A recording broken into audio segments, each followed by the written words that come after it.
Good evening, super coaches, and welcome to this really crazy, super special edition of the NFL Super Coach Half Draft Edition. I'm Matty C, and I am a liability in front of an open microphone, and even more so when we're live. But tonight, we are doing something super special, and with me is only the greatest fantasy analyst on the island, Mr. Taylor Goodall. Welcome in, mate. Matty C, I'm here, we are here, and I am filled with glee because we have 11 super coaches joining us for a draft, and the price of admission, it is bloody free. Let's go. Hey, how about that? Was there prior planning in that one? Because that one sounded smooth as a baby's bum, mate. Nah, mate, there was bits and pieces going through my head, but I thought, you know what? I'll sort of go off the cuff tonight for the live YouTube listeners. But yeah, mate, I'm absolutely pumped for this. It's a bit of a different idea compared to some of the other stuff we've been doing in the preseason. So, mate, I'm ready to get into it. Oh, I love that. Ready for it. Mate, we have done this live thing one time before. So we're still trying to experimenting with it and trying to see how it works, really. So bear with us. It may be a little bumpy at times, but what we're going to do, we've got this great draft competition where we've got listeners who they did what you said, Tay. They listened to the episode and they found the secret way to get into this listener league. What they do, and how did this whole thing come about, mate? Yeah, I just thought I was kind of coming through different ideas in my head for how we would go about this, but I sort of came to the conclusion that I wasn't going to promote this one and only draft league. I thought, well, this might be a good opportunity to actually sort of see, get, listeners that are really, really keen on the show. And I thought I'd drop a bit of an Easter egg in the couple of shows last week to actually, showcase the draft league and tell people exactly how to get in there. And obviously, I sort of mentioned on the last two shows that if you said the word draft and DM'd me that, you would go into the draw to be one of the 11 people going against me in tonight's draft. So, yeah, we just thought it was a good opportunity to sort of do one and only draft league, just to sort of, be a bit of a guinea pig league for Supercoach, because normally most people are doing draft leagues on your Sleeper and Yahoo and ESPN apps. But we thought, you know what, let's test out NFL on Supercoach because it's very new. It's probably a bit raw in terms of what data it has input into the app. So we thought, let's get 11 Supercoaches keen to have a draft league, and we'll put up a prize at the end for the winner. And yeah, we just thought this was a great opportunity to test it all out. It's going to be a bunch of fun. Guys we've got who joined the league, by the way, James, Paul, Chris, Harley, Cade, Kane, Aeneas, Joe, Bailey, Michael, and Shane. It is the world versus Taylor, is how I've been pitching it. Tonight we're going to have the team's draft, and then through the course of the season, we're just going to update that one every week. We're actually all in group chat together, even though I don't even have a team in there. So I'm going to get to fling the poo pretty much everybody. It's going to be fantastic. I don't have to pick a team tonight. I'm really thrilled about that. But the great thing is a couple of the folks have actually sort of agreed to make themselves available to be in the studio live with us tonight. And a bunch of the fellas who aren't on the recording tonight will they'll be live picking their teams. The draft room is going to open in about 5.5 minutes. So we'll get these fellas in here with a couple of minutes up our sleeve to have a yarn with them before they come on. But it's pretty exciting to be in a position where we can do this. And a week ago, this was just us trying to put a bit of feelers out and try and get some folks involved. We've got a massive response, and now here we are, engaged with a bunch of folks we didn't have necessarily a ton of contact with a week ago. We're about to go into a big live draft with them on a live stream together. It's pretty awesome, Tay. The fantasy community is awesome. It is, especially the Supercoach community. Like we've had great feedback in the 5, 6, 7 years. God knows how long we've been doing it for now. But in the fantasy community, but honestly, since Supercoach started last year, the response to all these guys has just been phenomenal. And it showed it once again, just from all the feedback we got for this draft league. I didn't expect or know exactly what feedback we would get, because I know a lot of guys enjoy the classic side of it. So I wasn't sure how many people would actually want to get involved in the draft side of it. So thank you so much for all the responses I got. I felt almost remorse straight away when I picked all the winners and I had to let all the people know who missed out. That part wasn't exactly my favorite. So I'm sorry to everyone who missed out, but I promise, this was like I mentioned, a bit of a guinea pig league to sort of test out the Supercoach app. I promise we're going to do more of this stuff in the future. We're not going anywhere, even if a few of you guys want us to leave and think we're wankers. I promise we're not going anywhere. We'll be doing more stuff in the future. So please watch out for that. There's obviously also our classic league that you can go and take us wankers down in. So good luck in that to everyone that missed out. But yeah, as I mentioned, we'll definitely be doing more stuff in the future. 100%. That classic league, anyone can join it if you like. 789815. Go and bash that in when you hit your league screen in the Supercoach app or on the website. So we're about 3 minutes from kicking this off. I reckon we should probably bring the fellas who are in the green room being patient in just to get a quick chance to say good day before it starts getting wild. What do you reckon? Absolutely, mate. And Matty, do you know your camera's not on? Oh, I can see myself, so leave me to work on that. Again, I don't know if that's just my camera happening. That's all right. It's just from my end. It doesn't have you on. I don't know if that's just my end or just letting you know. Let's see what happens there. I may be saving people from the disgrace of having to see me. I'm going to let both Paul and Michael in to the room now. So these poor buggers are joining us, Paul and Michael, who are part of this league. And look, these fellas, I'm just, firstly, really thank you so much for supporting our little show. And look at what happened. Here you are joining us live. I just feel real grateful for your support and taking the time. Yeah, awesome to be here, guys. Appreciate it. I've followed you guys for a while. Listened to your podcast all last year. Listened to the banter. It was great. You guys managed to help me finish in the bottom half of the competition. That was amazing. Well, mate, welcome to the comp. Hopefully you'll be able to stand this guy up because I say this, it is the world versus Taylor. We're all just trying to make sure the right result is he doesn't win, and everything else from there is a bonus. We'll welcome Michael in as well. Paul, thank you for joining. Michael, thanks for joining. We are literally 2 minutes away from kicking this sucker off as well. Mate, Paul, just real quick, have you had a crack at this draft caper before? Is this new to you, or what's your experience like? I played draft in NRL Supercoach once in about 2013. Was late to the party, so I got all the dregs. Had no idea what I was doing, so yeah, no. Fantastic. Michael, you had a dig at this before? No, I haven't, mate. I followed it to NFL close to last year, and that was probably my first year actually giving a shit about it. So we'll see how this goes. I love that. The other question I think I've got to ask you both while I've got you here too. Favourite team? Michael, who do you follow? Do you have one in the NFL? I picked the Jaguars quite a few years ago, but I have a very close affiliation with the Bears as well. Man, I can forgive you the Bears thing because you said the right team first. What about you, Paul? I'm a Queenslander, so it would be remiss of me not to go to the Broncos. Yeah, fair enough. It's hard to argue with that, isn't it, Tag? Yeah.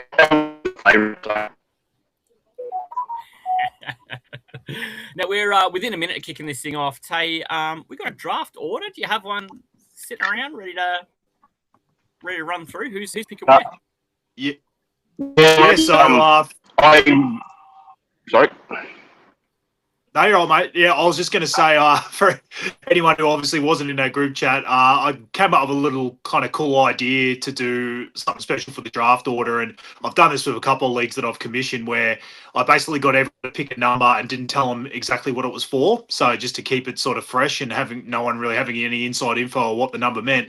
So I just got them to pick 1 to 12, and then I took the last number being the only person who knew what was happening. And everyone got a number, and then all of a sudden I let them know that there was a race in, I can't even remember, was it Tamworth or something, in race 5 or something? And then, basically everyone just got the number that coincided with the number that they picked, and the horses basically dictated our draft order for us. So, we're going to have Paul's actually up first, I believe. So, basically the horses picked my entire order. I ended up at 7. I know that, right smack bang in the middle. So I'm happy with that. I feel like it was sort of a cool way, for this sort of special league to do something a bit different for the draft order. And, we've got to where we are now. Love that. Now, everybody on the clock is going to get a solid 3 minutes to make their pick. I think early on, yeah, that can sometimes be a fair bit to think about when you're taking a pick because it's pretty high stakes. As it goes on, I imagine the picks will get a little quicker as the stakes reduce a little bit. But what we're looking to do here is fill a quarterback, 2 running backs, 2 wide receivers, a tight end, a kicker, a defense, and then we're going to have 6 bench players. The only scoring people, this is not like Supercoach Classic in other sports. It's just going to be who's in your starting lineup, who score.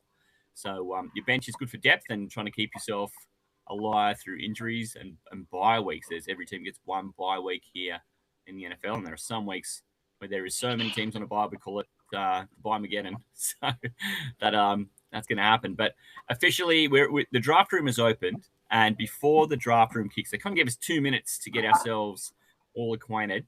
Good thing about that too, then, is Paul, you've got the first pick, and this kind of means you've got the entire litter to look at. You've got a position in particular you're sort of looking at because no one can take it off you. You can take who you want. Yeah, this one's, if there was ever a no-brainer for a selection, like position like 1, that's it. I mean, it's not going to be a great shock to everybody that I'm targeting Allen. What? Yeah. Crap pick. He's at the top. Yeah. Like, it's hard to argue with that. Yeah, it's when I get. I was just going to say, can you share it, Matty, on the screen? Will you be able to share that at all, or is it just going to be us sort of talking about it? I'm pretty sure I can do that. I'm sure it's that one. No, it's not that one. Okay, let's not share that one. Let's share.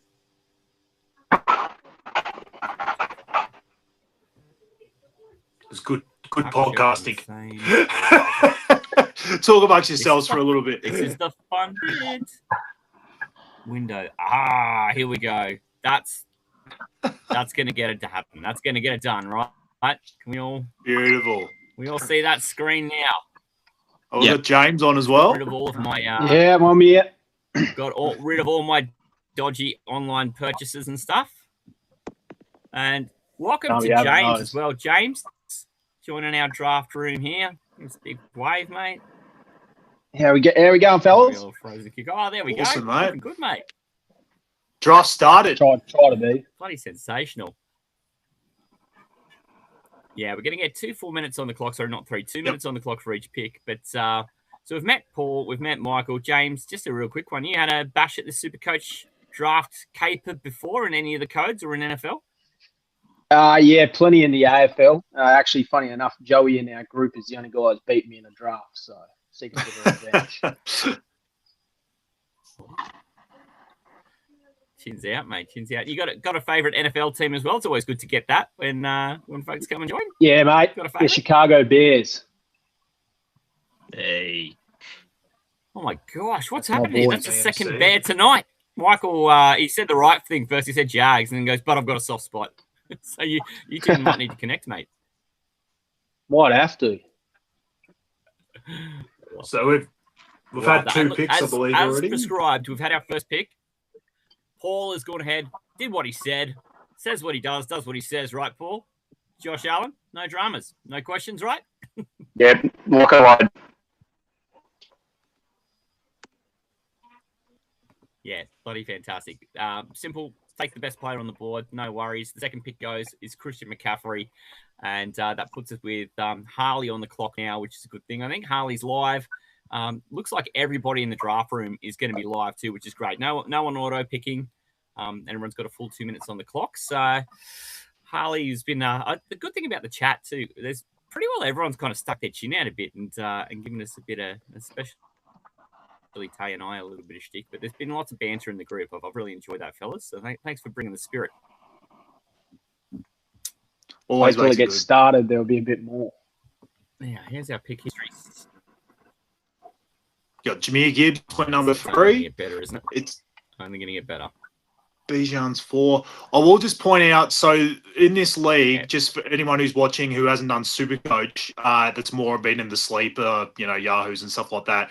So the way that Supercoach is ran is you can play a flex, which is essentially a super flex for anyone who's done NFL fantasy, but in Supercoach it just looks like a regular flex because they don't break it down to regular flexes and super flexes. So essentially any flex can be any position, so that a quarterback can go in there. So really, we're probably picking 2 quarterbacks each, and really on the platform, the rankings are a little bit skewed a little bit because they've really based the rankings on obviously putting quarterbacks a bit higher, but it's also taking all off last year's data. So what you'll see is more of these quarterbacks that went well last year in Classic are sitting there higher in their ADP because they don't have a lot of data to then bring in. Like, there isn't obviously a lot of people doing drafts, so it's not going to change much off that. So that's a little bit, you'll see some different rankings in Supercoach than you'll see on your sleepers and yards and stuff like that.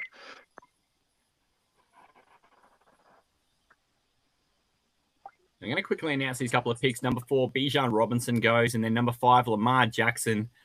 So you and I love a bit of Lamar Jackson in Classic. I feel like he's going to be a pretty solid pick here as well in draft, and it brings Michael onto the clock. What are you thinking here, mate? Absolute no-brainer, mate. Jonathan Taylor sitting there. Running backs, need 2 of them. I'm going to get one away early.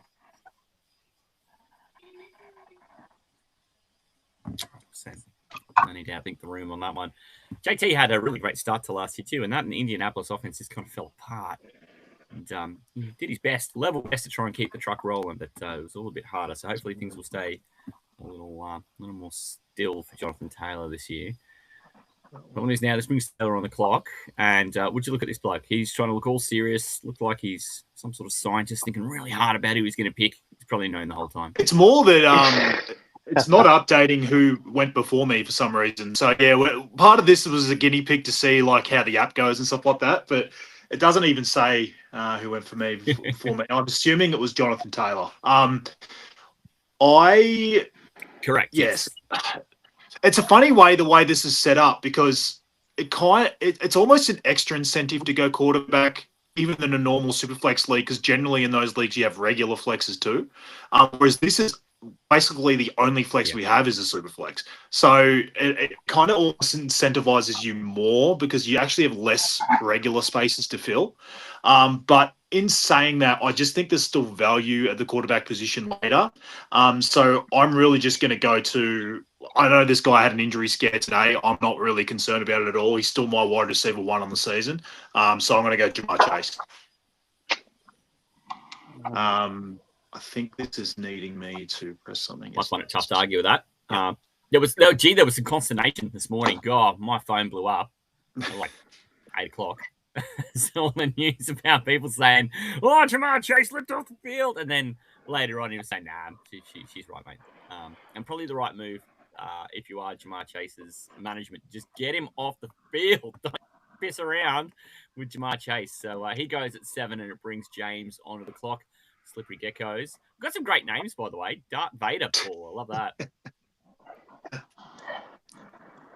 Yeah, I'm thinking there's one here that I reckon gets taken before I get back to him, and I think he's a top 6 this year, and I'm going to go him early.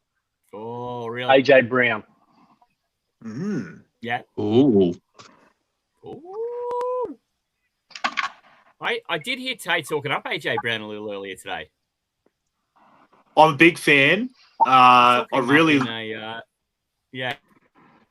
He's kind of just kept going up my rankings. I've always said that I think his connection with Drake May fits in perfectly. What he came from the Eagles last year, this slow, low passing yards offense. I just don't think he's going to get that. He goes to, Josh McDaniels, the OC at the Pats, and they're going to pass a shitload. They're also going to be in more negative game scripts, which is actually better for passing. So I actually think there's like so much upside for him to be in a higher passing volume offense. So yeah, I just think he's going to be the bona fide one there. And he made so much noise and was such a diva last year that I think he's going to get what he wants this year. So I really, really like him. Yeah, I think he really shoots up. I think I could see a top 3 wide receiver year out of him. I will say that's the earliest I'll see him go, but I don't hate it because the way you and I always talk, Matty, is just go for your guys. Like if you've got a guy highly ranked, if you leave your draft and you're like, shit, I should have got AJ Brown when I thought I shouldn't and someone else stole him from me on the way back, you feel like crap. So why not just take him there and reassess later? So I'm all for it.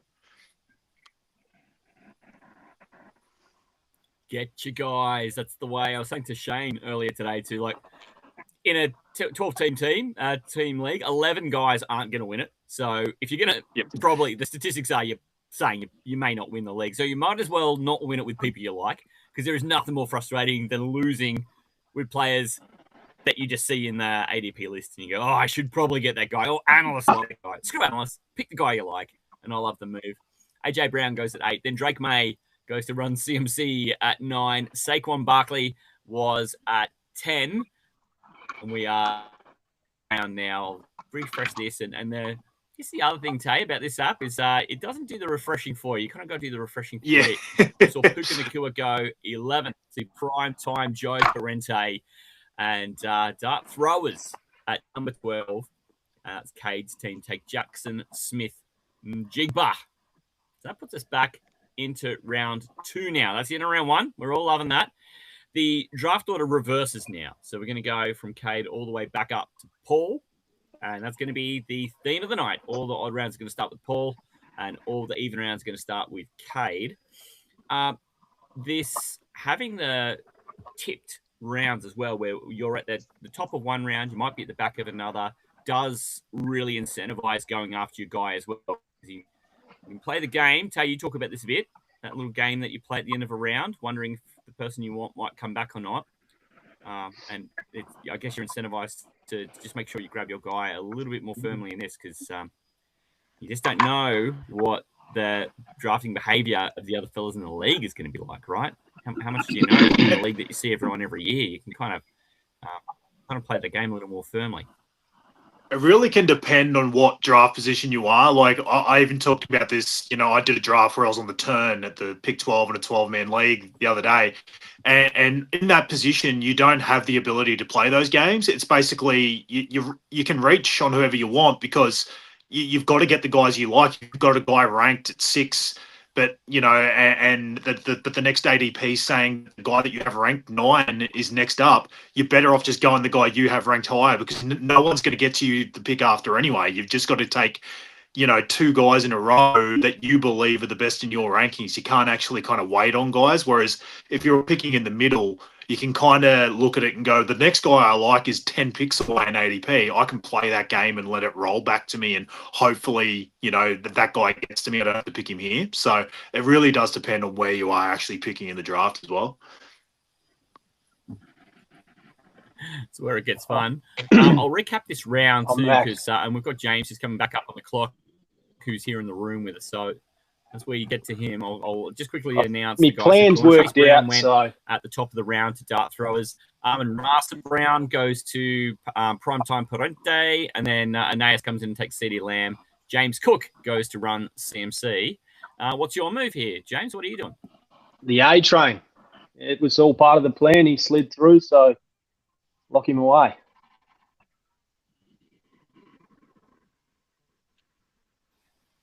Got to be happy with that. We expect he'll get plenty of receiving work. And there isn't a lot of things in that backfield to take work away from him, yeah? No, I think he's just going to be the main man. Brings He's an absolute weapon. Who's the second best player on that Miami team, you reckon, James? Because I've thought about this, and I don't know if there is one. The water boy, maybe. Keep the boys hydrated. He might be the second best. Maybe. Might be the best. We're expecting about 35 points a game from Devon Archain. So he's going to cost to be in Classic to kick off people's leagues in Classic. But here, where it's just heads up points per game, could do far worse. He's one of the highest scoring so far taken in the second round. We think Amon-Ra is projected for a 3-week average of about 37. And aside from that, it's all sort of fellas hovering in the 25s to 30. So a nice solid pick there. Tay, what are you doing? Yeah, I couldn't believe he slid. I'm going to do something a bit sneaky here. It's not sneaky, but I normally would probably keep looking at wide receiver and running back even in a super flex.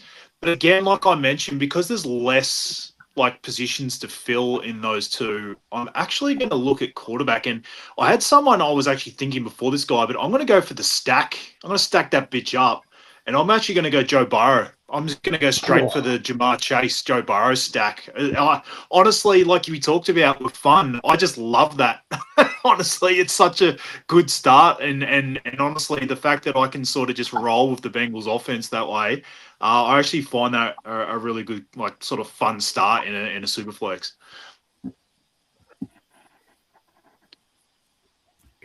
Far worse. I mean, it puts Michael on the clock now. I wonder, hey, Michael, did that really rattle what you wanted to do? Were you starting to look quarterback as well?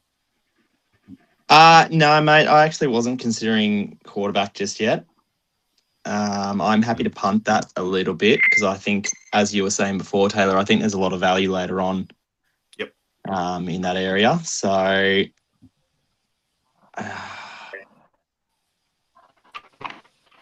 So Bailey in the group chat, not so happy with Taylor. He was staring down Burrow like nobody's business coming towards the end of the round.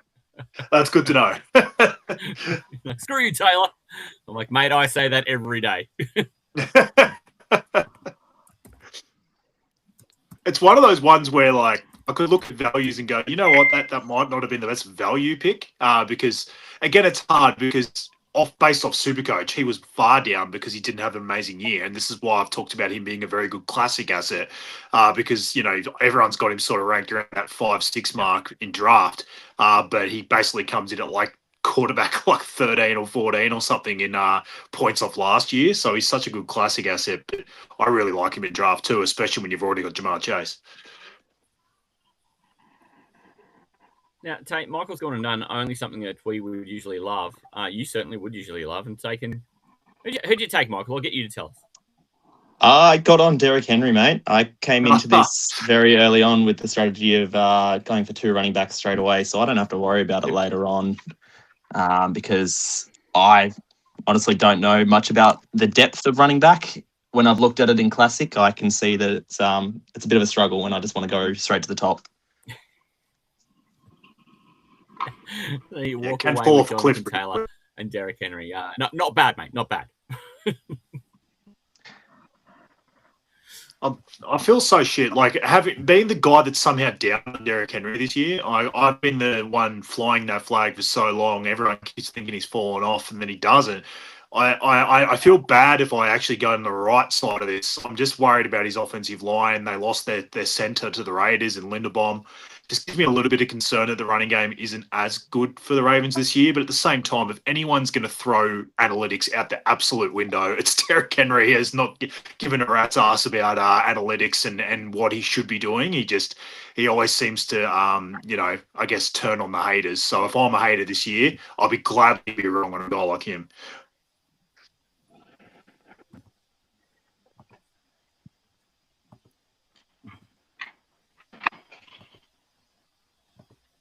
I'm just going to try and do a quick refresh here so we can read down this round so far because as the round is running along, just had Bailey pick, so it then goes Shane, Harley, Chris, and then wrap it up in this round with Paul. But Jaden Daniels goes and man, Jamira, I got there. Takes Jaden Daniels, who man, I've been dabbling with him in my classic team. And then Malik Neighbours, who to me is almost a must own. I've been really big on Malik Neighbours and tell you, I think I've been slowly dragging you to the dark side on Malik Neighbours. So those guys are part of this second round. Now we've got Harley on the clock. The Jaden Daniels, man, I just can't imagine that he's going to have a year as poor as he had last year. He was injured for large parts of it. But mate, he's just projected for so many rushing yards. It's just such a cheat code for the way Supercoach scores. Yeah, I've talked him up. He's a very good classic asset again.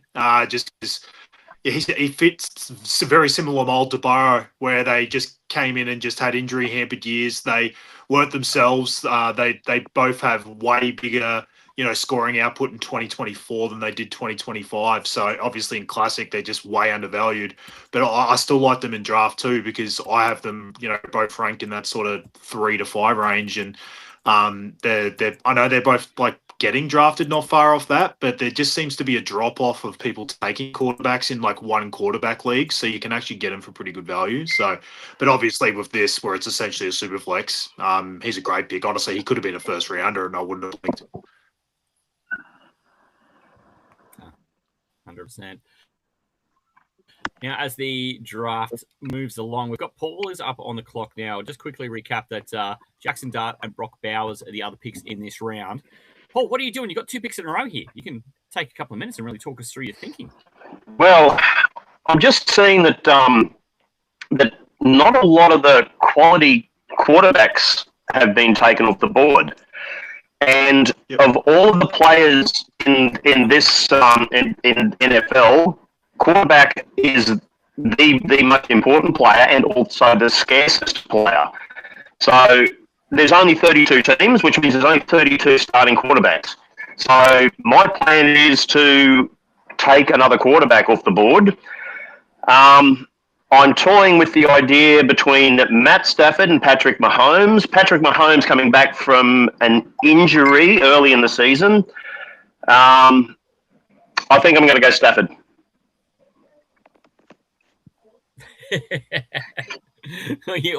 You had me convinced you were going to go Mahomes there for a sec. You'd got the hooked me and you were reeling me in. Just is what's tickling you there? Yeah, well, with the Mahomes, I don't think that would have been a bad pick anyway, because he's still looking at potentially starting round 1, and he's only going to get better as it progresses, possibly still finishing as a top 3 QB by the end of the year. I mean, we thought he would probably have to a bit of a slow start, Tay. If he's out there, he might be a little ginger, not just his jersey. He's a far better draft pick than he is classic.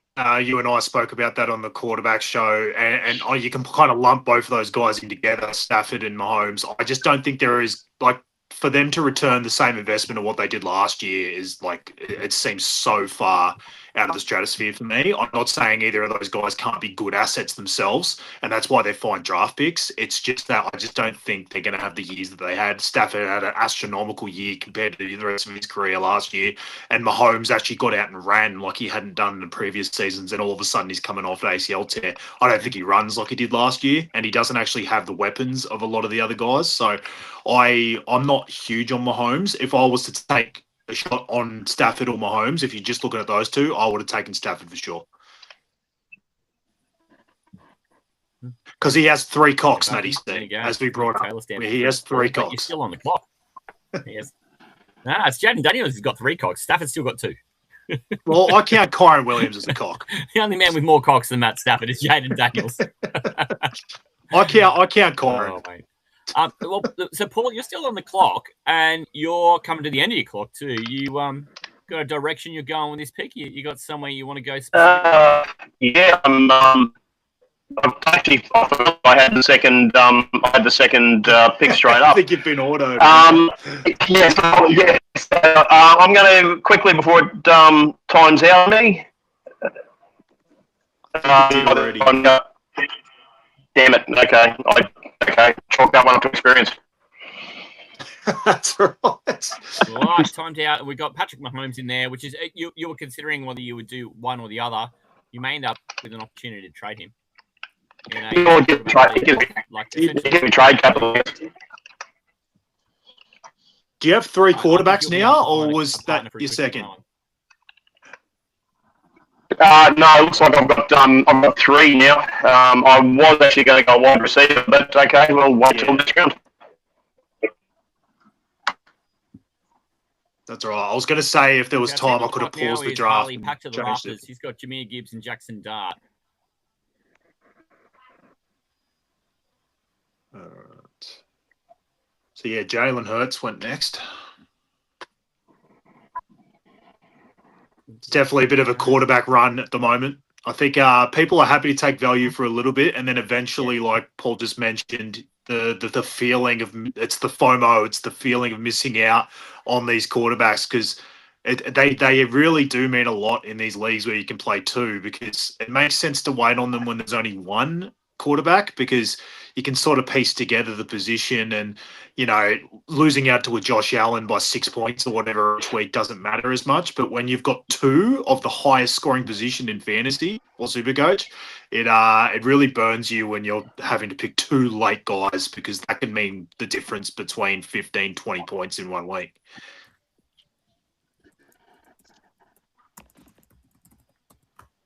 Well, here we go. We're in the last 15 seconds of the clock for Harley here. He's got Jahmyr Gibbs and Jackson Dart, and hopefully he's keeping his eye on what's going on, because his clock is right there. We're running low. Seconds. And then straight it's a good pick. It's the thing. It creeps up. I was keeping an eye on him. Creeps up. Yeah, that's a very good Now, I've pick. got Shane, who's on the clock next. I'm just going to try and keep this plan thing refreshed as much as I can as well. So your camp drafter is on the clock now, which is Shane. He's got Bijan Robinson and Malik Neighbors already in the bag. But I'm just going to try and keep this pick history as updated as I can. All teams in round 3. Justin Jefferson was the pick for Harley. Back to the rafters.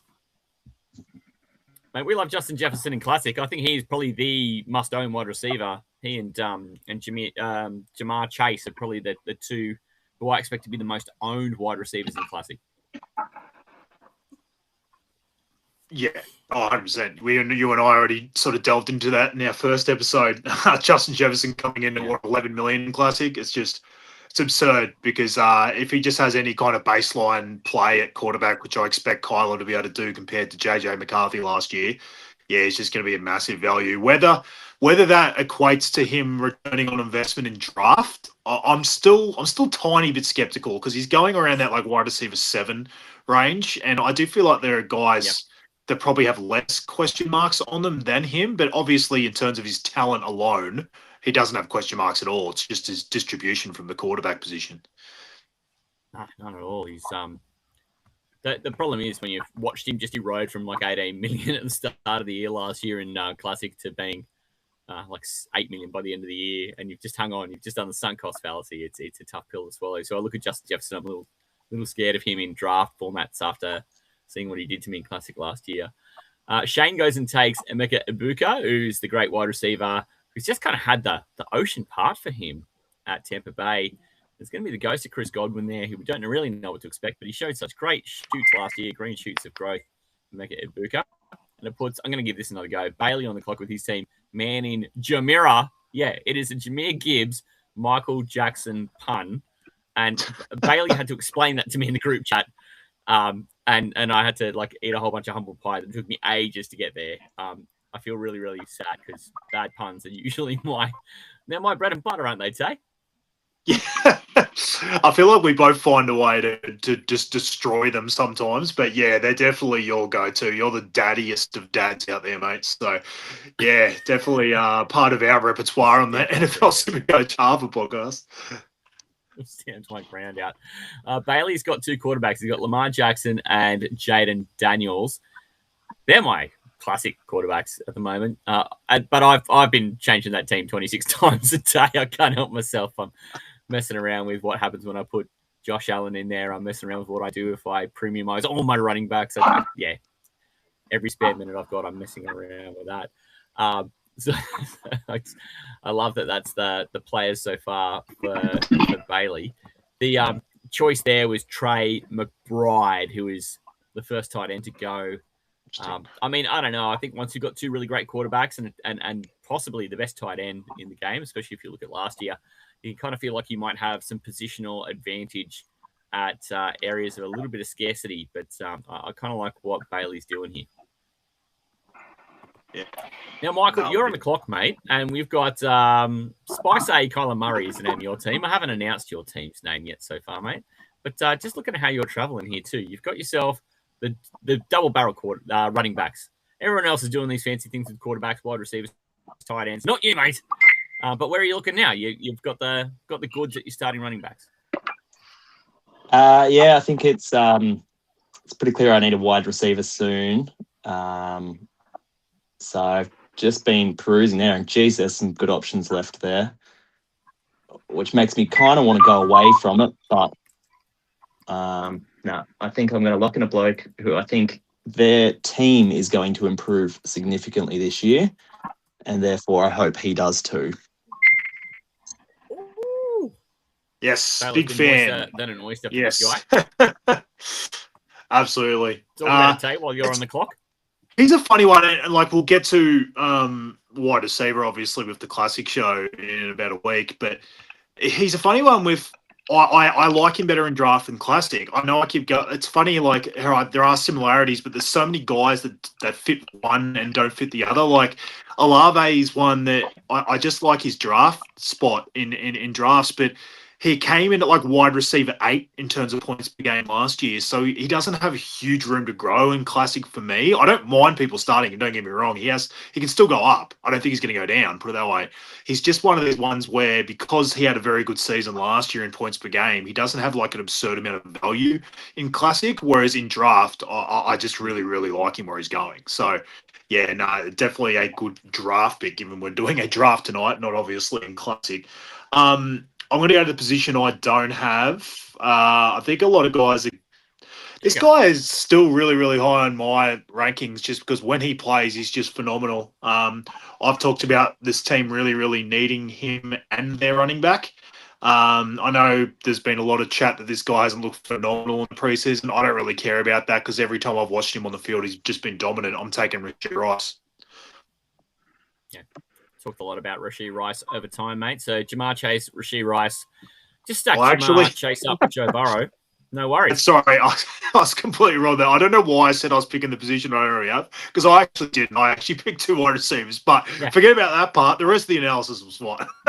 No, turns out slightly. I don't know. I kind of feel like this whole process going through this in Supercoach with the draft is. It's a little sideways. It's all a little different, man. Yeah, so it's got a bit of a blow to the head, and the group chat on this as well for the fellas who are live, who aren't on the Riverside with us, are all kind of saying the same thing. It's like there's about 4 comments in there of "I'm so lost." Yeah, I just feel really glad I'm not picking a team. For anyone who's used to sleeper and stuff, it is a bit disorienting, to be honest. Like, it's just like obviously the values of players are just so all over the shop. It's like you're going through a list of classic values in Supercoach and trying to decipher the draft value of them. So it is throwing things off a bit. That's why I always say for people to sort of go off your own rankings. If you can, sort of kind of make your own running back wide receiver rankings and even tick them off as you're going, because that can really help. What you can use in other apps is obviously like your queue, where you queue up your sort of rankings and then obviously they get ticked off. There is a watch list on here, but I kind of couldn't really work out to make that to look like a queue unless someone else has done that. But I'm kind of just going off, fizzling down to like running back and wide receiver. And then I'm kind of just looking up and down and then just working off my own rankings. Yeah, that's probably sage advice. Yeah, we had James pick a moment ago too. Mates, you had AJ Brown and the A Train. Where did you go next with your third pick, mate? Took Garrett Wilson. I think someone can actually throw him the ball now. So I think we'll actually see how good he is this year. So I'm going to wrap him up early and just keep following the system I sort of thought out today.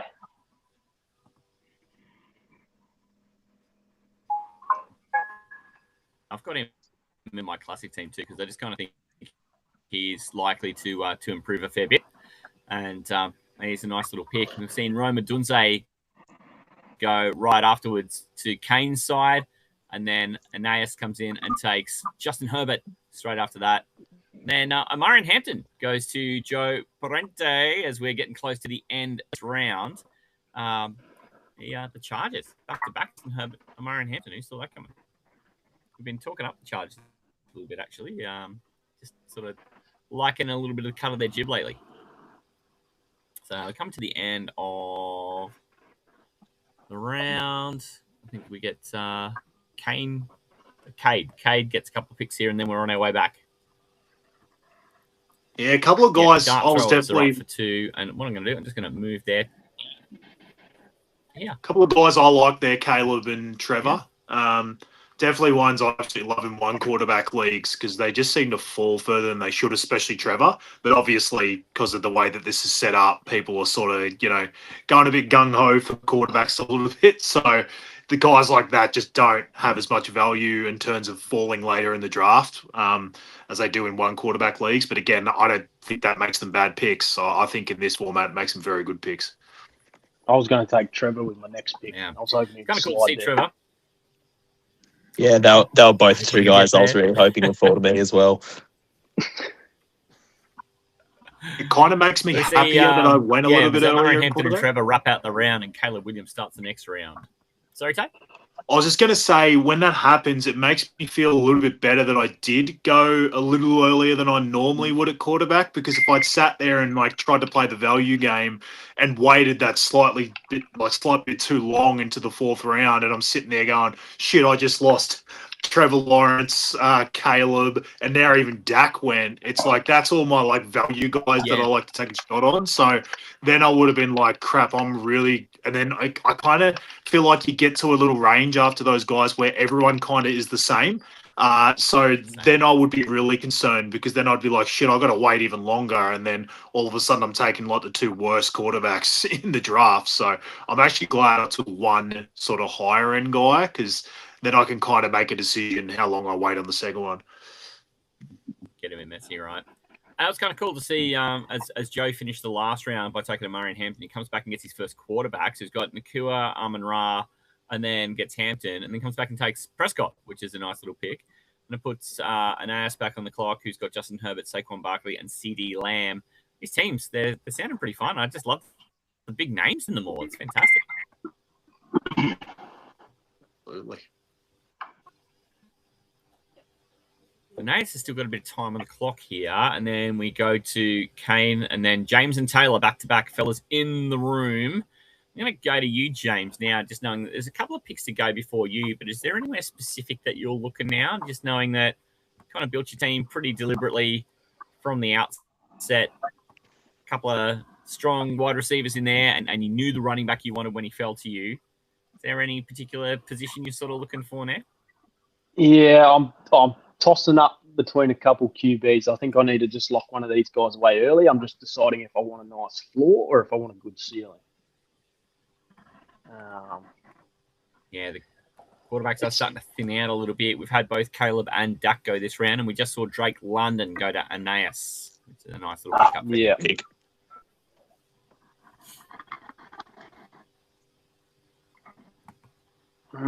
It's a tough decision. Look at some quarterbacks available. Oh, my decision is made easier for myself. Brock Purdy. Maddie's favourite. Maddie he's C, on you top take of the the list. floor. How do you feel about Brock Purdy, mate? He is top of the list of guys who were left based on his weekly scoring last year.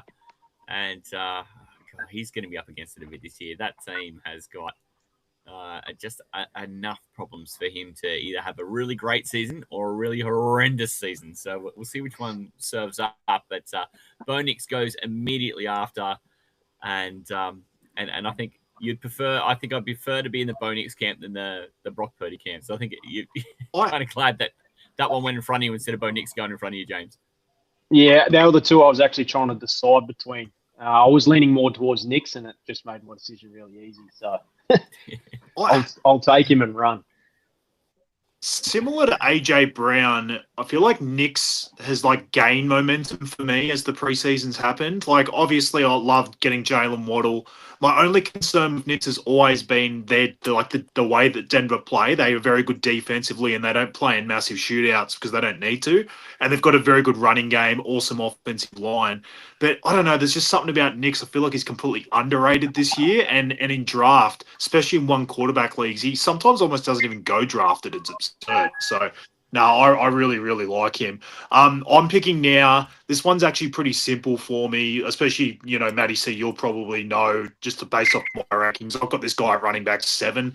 I think he's completely underrated. Everyone always tries to say that the incumbent guy, the backup, is going to take over his role, and he never does. He has literally the best. We do rankings on offensive lines and whether they're good at pass blocking and rush blocking. This team literally is the best rush blocking team in the league. So I'm going to take Kyron Williams. You don't need me to pile in No. on the Kyra Williams. No. Mate. I've been in the I know you like Kyra that pick. Williams for 3 seasons now. Yeah. And I'm fine with him in my running back 1. I've seen like places like rank him at like running back 18 and stuff. I just think it's ridiculous. And what's funny is I actually think Blake Corum's a fine pick. I don't hate Blake Corum either. I think he does get enough work, but this team's going to be leading in so many games and running the clock out in the second half so often with a great defense that I just think there's going to be so many rush attempts for this team with a great offensive line. They're just going to have so much success. Having seen guys like Prescott, London, Nix, and Williams go in front of you, Michael, what are you doing now? What's your move here? Kyler Murray. I told people that hadn't drafted before when people zig you zag, and so I should be moving away from quarterback, but now I'm scared and panicking. The panic's real. The panic is real. So options are go for a stack with Shuck. Start around. That will make you. Or I'm going to actually dip and go yourself. for my namesake in Kyler Murray. Beautiful. I see Kyler Murray. Some spicy Kyler Murray. You know, Michael, you've won my heart because you haven't disappointed. You've come with a name and you've gone and found the guy. Just to me, mate, much admiration. He was a recent addition to my classic team. Just for anyone out there. Oh, really? Yeah. You have been playing in the lab a bit, though, Taylor. Oh, no, I wasn't. You I and was sharing. so firm. I wasn't trying to lie in that first episode when I was like, I really like the makeup in my team. I'm not going to change around too much. That was obviously stupid. We all know how many times we change our classic teams in NRL, in friggin' any sport. But yeah, I really just decided to tinker with it and go really, really high price running backs, and I needed some money, and I really, really like Kyler's value in Classic this year. So I like him in draft too, honestly. Ashton Genty. I was wondering where he'd go. I saw Kyler, then Nico in straight pick. So Bailey goes and takes Nico Collins. But then on the way back, Ashton Genty goes to Shane, the camp drafter. Looking really good there. Brings Harley back onto the clock. So Shane's team now is Bijan and Genty with Neighbours and Igbuka. Kind of like that. That feels pretty good. I'll give you Bailey's team as well. He's got Lamar Jackson and Jaden Daniels, as we know. Trey McBride. Taylor McBride. Can you imagine that? Sounds awful. And Nico Collins. That brings us up to Harley's team. I'll give you a quick recap of Harley's team. 2. He's called Packed to the Drafters. He's got Jackson Dart, Jameer Gibbs, Justin Jefferson. What is the odds he takes a 4th guy whose first name begins with J? Stay tuned. I know it's riveting. I'm on the edge of my seat, mate. This round, though, has been a fun one. We've seen Caleb Williams, Dak Prescott, Drake London, Brock Purdy, Bo Nix, Kyron Williams, Kyler Murray, Nico Collins, Ashton Genty. It's been quite quarterback heavy so far. I guess this is the pressure it puts on you when there is a flex that you can fill with the quarterback. It really does tilt the scales quite a long way. What's bringing me a bit of peace, mate, is I know I can always knock on Paul's door and ask for one of his spare quarterbacks. Paul's loaded up. Michael. The more I talk to Michael, the more I like Michael, by the way. He's a man after my own heart. Look at him trying to wheel and deal straight away. This puts a great position. Good value. Paul is coming up for 2 picks in a row. We just saw Back to the Drafters take Devonta Smith, but you're very close to taking 2 picks in a row. Let's just make sure you take both your picks this time too, brother. But you want to talk us through what you're looking at and what's coming up?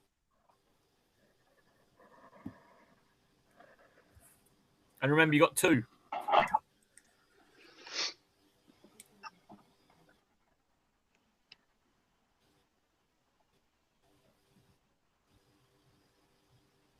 I haven't even really talked about Chris's team. He's got Jalen Hurts, Christian McCaffrey, and Brock Bowers. He's Rossi's rubbish roster, which nothing wrong with his roster so far. I'm liking his roster. CMC and Hurts, plenty of touchdowns, and then Brock Bowers could be everything this year.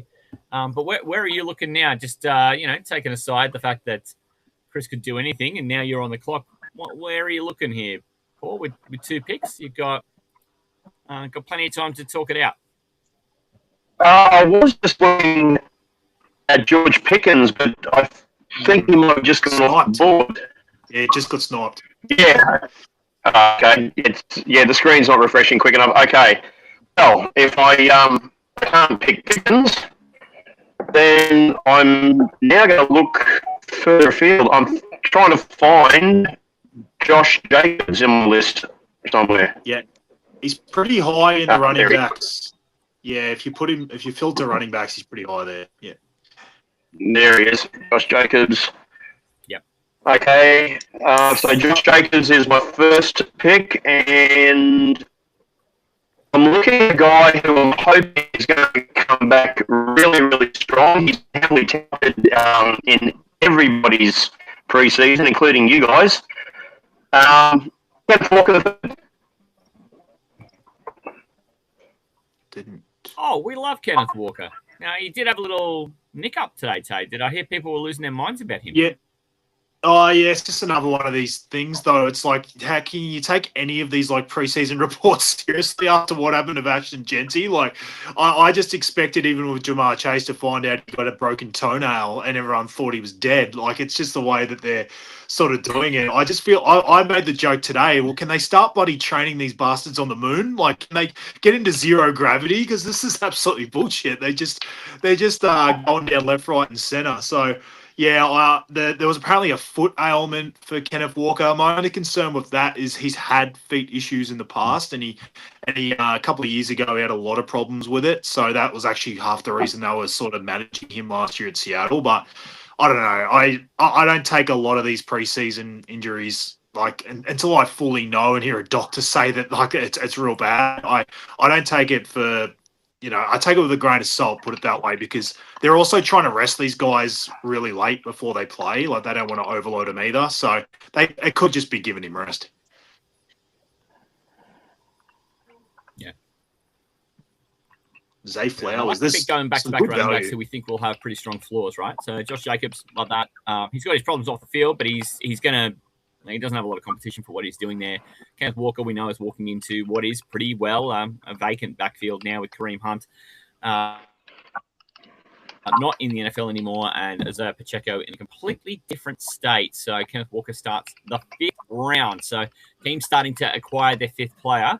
Give you a quick look at Paul's team. He's got Josh Allen and Matt Stafford as his 2 quarterbacks, Josh Jacobs and Kenneth Walker as the running backs, and then Mahomes on the bench. It was a little bit of a surprise to see Mahomes land on the bench, but, he'll be okay. He'll survive. Someone who's going to roll with the punches, might find himself a trade partner along the way as well. We've got Chris, too, who sorry, not Chris. We've got, Chris, Rossi's Rubbish Ruse. He found himself with his 5th pick taking Zay Flowers to go with George Pickens. So it was George Pickens to end the 4th round and Zay Flowers to start the 5th round, and then that brings us to pack to the drafters, which is on the clock now. Harley's team, so he's still got Jackson Dart, Jahmyr Gibbs, Justin Jefferson. He bucked the trend and took Devonta Smith, not a J, but maybe he'll return to form. He's only got 20 seconds left on the clock now to make his 5th pick, but he's still looking for a second running back, and then he can get into tight end kicker, or he can even pick his flex if he's looking at a quarterback he likes in his last 10 seconds on the clock before we end up back with Shane. So the draft, I don't know, man, I knew this was going to be chaotic and weird, but it has been super chaotic and weird. I've been loving that. Here we go. Baker Mayfield is the pick. So he goes and fills his 2nd quarterback spot as well. And I put Shane on the clock. Shane, who's he is also one of these self-admitted, I haven't really done drafts before. I watched a little bit of NFL last year, so it's good to see him having a crack and getting into it. His team at the moment is Bijan Robinson, Ashton Genty, Malik Neighbors, and Igbuka. Goes and takes Jared Goff, the Goffense Tay. We love that. Yeah, I've always liked him. even though we took a deeper dive in their offensive line, it's actually far better at defending the run than it is the pass. But in general, they're just a very good offense. Like, he's got so many good weapons to throw to, and Amon-Ra and Jamo, and obviously Gibbs out of the backfield. And this even though their defense comes into the season healthier than it's probably been, they are just a great offense. The way Dan Campbell runs, he doesn't give a shit if he's beating a team 47-0. He pounds the living crap out of them. So yeah, they're always like a fantasy friendly or Supercoach friendly offense. So yeah, the amount of times that they score 50, and Goff finds a way to get himself to like 4 touchdowns, it happens especially at home in that dome. Yeah. I mean, not a bad side to have it with too, because you've got Jimmy Gibbs already, so having Goff, not a bad play to have both. We've got Bailey on the clock. His team is Lamar Jackson and Jaden Daniels, and then Trey McBride, Nico Collins. He's running back free at this stage. I think I'd feel a wee bit naked to be this far into a draft without a running back. But that's just me. I'm one of these old school guys who's like 3 running backs in the first 5 rounds. And I'm fast learning that is a very old man approach to take, and I probably need to evolve a bit. But Bailey is getting to the end of his clock, and he does go and take his running back. He goes and gets Javonte Williams from the Dallas Cowboys, who had a slightly surprising, but maybe not all too surprising sort of breakout last year. He stayed healthy. He got a lot of work, scored some touchdowns. Was one of only 8 running backs that scored 10 touchdowns on the ground last year. So you like that. And, mate, this is the best bit. It brings Michael back up into the clock. We've got 3 guys who are in the room back to back here. Spice A, Kyler Murray, having just taken Kyler Murray to go with your Jonathan Taylor, Derrick Henry, and Chris Olave shares. Where are you looking now? Because at the moment, that's the top 4 spots. The next spot in your roster is a wide receiver, and then you get into tight ends, flexes, kickers, special teams, your bench. Where are you looking? I think we need to address the dig you just had at me about taking 2 running backs in my first 2 picks first. But other than that, I'm going to lock in a second QB, and I've already spoken about this team. I'm all chips in on the Saints. Yes. Tyler Shuck, baby. Where did that yes come from? Tyler Shuck, baby. Yes, had to have been Taylor. Oh, it's definitely. Yeah. I can't believe you even have asked that question. Mate, I'm in the first 2 rounds. Now, I'm banging the table saying I'm an old man for wanting 3 in the first 5 rounds. Your strategy's fine, mate. The more I've talked to you, Michael, the more I like you, mate. What? I appreciate that. This puts Taylor on the clock. His terrible team, by the way. This team that the whole world is going to beat. How are you feeling about your draft so far? I'd say Joe Burrow, Jamar Chase, Rashee Rice, Kyron Williams. They're all guys I know you love. Yeah, it's a team that I'm happy. Like, obviously going off my rankings, it's one I'm pretty happy with. And what I'm noticing in the draft now, because obviously with I call it super flex. Obviously in Supercoach terms, it's technically just a flex, but I just mean in the NFL fantasy kind of terms that it's pushing a lot of these sort of quarterbacks that would either be lowly round drafted in one quarterback leagues or even not drafted at all. It's pushing them up the board completely, and it's leaving like a bit of value more than you normally would see in like a 5th round of regular drafts. So I'm kind of looking at that. I took one early, and I'm probably going to leave my second one because there's a lot of guys in this same range that I'm kind of just putting a blanket over. So they're sort of still in the same tier as some of the guys that have already gone. So I'm not going to rush to get that. I am going to take my next guy that's available in terms of my own rankings. I think he got a little bit of a groin injury, but that's to be worried about it. I just think he's going to be super relevant in his offense. I'm going to take Breece Hall. No, man. And for anyone out there, you always want that when you take a draft pick. You want the no. That was literally what behind him. He's on the clock now. Oh my! I'll go to. I think this guy. He's moved over to the Houston Texans. I need a RB2. Yep. That's the next best option. He's a very safe pick. I think he's going to have an up. Yep. So we'll go Montgomery.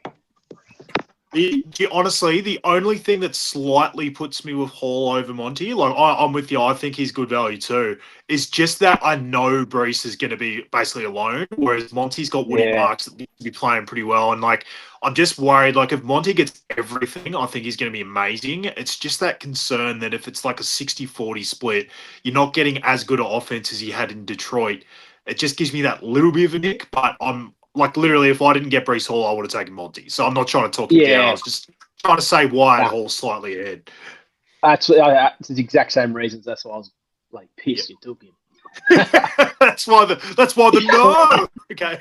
Yeah, but you still got to lock in a good second. So I'm happy with in the car park. Bare fists. Let's go. Yeah, we might have come to Perth. Oh, good stuff. Nothing like fighting in the car park over a draft league. Nothing better. Next time you're in Perth, watch your fucking back, mate. I'll be sweating my ass off over there. Yeah, I don't know. Quinshawn Judkins goes to Cade's team, run CMC. It's put Aeneas on the clock as well. I'll quickly just run back your team there, James, because we've got a minute while Aeneas is on the clock. We've got Bo Nix, Bono Chain, nearly acquired David Montgomery. I'm big on David Montgomery. He has been a real fixture of my classic team. I just think he is one of the players who is going to be absolutely top 4 or 5 in terms of return on investment. And then Garrett Wilson and AJ Brown, a nice-looking AFC South receiving core. How you feeling out of 100 at the moment about your draft so far? I mean, feel free to punch Taylor in the gut next time. I'll be doing that for sure. Yeah, I'll be doing that for sure. No, I'm pretty pumped with this. I did a ESPN draft earlier today and had quite a similar team actually. So it's sort of what I've been aiming for, and it's all sort of going to plan. James doing the follow your own rankings thing that Taylor just mentioned. I like that. Aeneas has his pick. He's gone ahead and he's going to got Sam Darnold as his second quarterback, who had the surprising 4,000 yards, 25 touchdown year last year. So we'll see if we can repeat that. But as we get to the bottom of this round here now, the quarterbacks are starting to thin right out, starting to get into regular run-of-the-mill, filling your team up a bit, Tate. Yeah, 100%. Yeah, like I said, it's just I feel like a lot of people are starting to have two, so it's probably whether they're looking elsewhere and it's just filling the gaps, like you've mentioned. So, yeah, I'm like again, I said I'm kind of glad I took one a bit earlier because it's kind of giving me that leeway to sort of wait a bit for my second one, because sometimes I feel like if you've waited too long for the first, it kind of forces you again to feel like you need to take a second one. So, yeah, I'm not too disappointed in the strategy and honestly the running backs and wide receivers that have fallen to me. I've been pretty happy. Jeremiah Love. Jeremiah Love go to Joe Parente. We love that. And then, have a go at that. So Hampton and Love running backs for Parente. And then, how are you saying my old mate's name these days? I've heard Ian at G'day Gridiron does a really great job saying it properly, but I'm a late adopter. How's he saying it? Travis Etienne Jr. Chan? It's he asked for it. Apparently, him and his brother or something came out and said it's pronounced Etienne, and everyone's just pissed now because now they have to differentiate between the actual Etienne and Etienne, how it's spelled. And apparently, it's pronounced Etienne. So God knows what's going on. You got to say Etienne Jr. apparently to differentiate it. Oh, okay. Well, there you go. So Cade's throwing his darts at either Jags or former Jags, because he's got Trevor Lawrence to finish the fourth round. Third round. He's now then going to go to Etienne Jr. And then he's going to pick Parker Washington back to back. Yeah. So it's all Jags all the time. Michael, hopefully you're not as filthy as I am that this isn't my roster. I'd love this roster if it was just for me to cheer for them. I try and stay away from Jags in fantasy. It's been 24 years. I'm a very sad man from picking Jags in fantasy. I'm not sure about the Etienne pick. Round, and I'll recap the fifth round. We'll see how that goes, mate. What you don't think? But Etienne's I up do to, love the a great Washington year? one, is what I was going to say. I think He's just that's gonna be flying up excellent. boards. Flying up boards at the moment, Parker Washington. Yeah, He's a ripping the little new kid. hotness. I like Parker Washington. I expect he will be the top Jags receiver by the end of the year.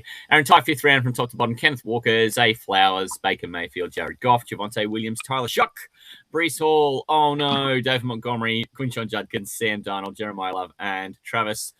That's how you say his surname, Etienne. We get into round Apparently. 6, and straight away Parker Washington, and then Jordan Love goes to Joe's team, and they call him Primetime Parente is Joe's team. So off to a great start here in the 6th round.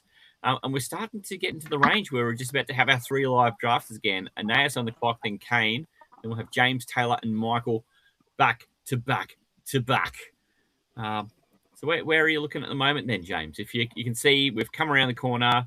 You've only got 2 picks before you now, 1 pick before you. How are you feeling about your roster at the moment? I feel great about the roster. I think the next pick I do is sort of just I'll lock one of these guys away in a solo spot on field. There's a little bit of bias in the pick, but I also think he's can push for the top 1, 2, 3 for the year. So I just don't want to give too much away in case Kane's listening. I don't want to give any of my secrets away. Yeah. I reckon I know where you're at. Just enough of a delay for the folks who are trying to follow the live stream. But not that much. The Canes team at the moment, he's got May, James Cook III, Roma Dunze, Brock Purdy, Quinshon Judkins on the clock now, looking at a 6th player. But so you're in a position now where you've got a couple of onesie positions to fill. You've also got a second quarterback to go after, and then all those bench spots. So you kind of do you feel like you're in a little bit of a spot of luxury, mate? Yeah, I do. I think there's a few further down the list on some of the positions that I really like, and they're still there. So it's a long time to my next picks, but I'm confident I can get some good depth on the bench. And he didn't stuff me up, so Colson Loveland's I thought he was going to too. I know exactly where you're going. Yeah, that's my boy. Obviously, being a Bears supporter as well, but I just seriously think he could be a top 3. And the bias will say I think he's going to be the number 1 tight end. All right, don't screw me here, Taylor. A little bit of healthy Bears. No, I'll be honest. That Warren pick frustrated the living crap out of me because I was going to talk about I feel like in tight end there's like 2 tiers and then everything else is the same. It's like you're either going early on McBride and Bowers or you're waiting that bit extra and then Loveland and Warren. They were both sitting there for so long and I'm like, there's 5 picks. Surely both of them might go. But then the problem is when Warren goes, I almost felt like that signaled to everyone, oh shit, like they forgot about tight end. And then all of a sudden I was like, the chances of Loveland not going. And then I think someone even said in the chat, I can't believe someone took Warren over Loveland. So I knew that was going to get spooked out. So it's an interesting direction for me here. I still don't have my second quarterback. It's one of those ones where, like, do you mop up value for your bench and just sort of wait on those other positions? Or do you just sort of go after, someone that you just sort of like, that you can start in the flex, obviously, and just sort of work it all out later? It actually is an interesting way to go. I kind of am wondering if I just start filling out my bench because I still feel like there's a lot of quarterbacks that are just fitting in the exact same mold to me. I really don't like one far more than the other. So where was he? All right, I'm just going to go ahead. I'm getting a glitch here. I'm going to take it about 4 seconds to go, I think. I'm going to take DeAndre Swift. Yeah, I just really like the value on him here. I just like him more than the other guys in this range, and it's going to pop up as my flex, I believe, but obviously I'd be preferring to start a quarterback in there that I'll be picking up later. Yeah, I like that pick. Yeah, sure. Looking at that quarterback list of guys who are on that list too, there's Brissett, Mac Jones, Daniel Jones, Justin Fields, Cam. There's just so many quarterbacks there who are, they're kind of living off their points per game from last year. But even then, if you took them from average this year, CJ Stroud, Aaron Rodgers, Bryce Young, there's just kind of a lot of in there. Yeah, I'm completely with you. There's just no difference to me to force me into taking it now. Like I said, it's a funny thing where I would gladly take my next bench running back before I would actually bother taking that second quarterback, because there's like 6 guys that could go and I would still be fine with what's left. Like, it's just a funny one. Jalen Waddle. We'll move to Michael now because he's got Colin Murray and Tyler Shuck. The running backs we love. Chris Olave. What are you doing with your 6th round? Your 7th round pick here, Michael? Where did you go? I just took Waddle. Mate, new team. We'll see how it plays out. Bo Nix might be some good for him.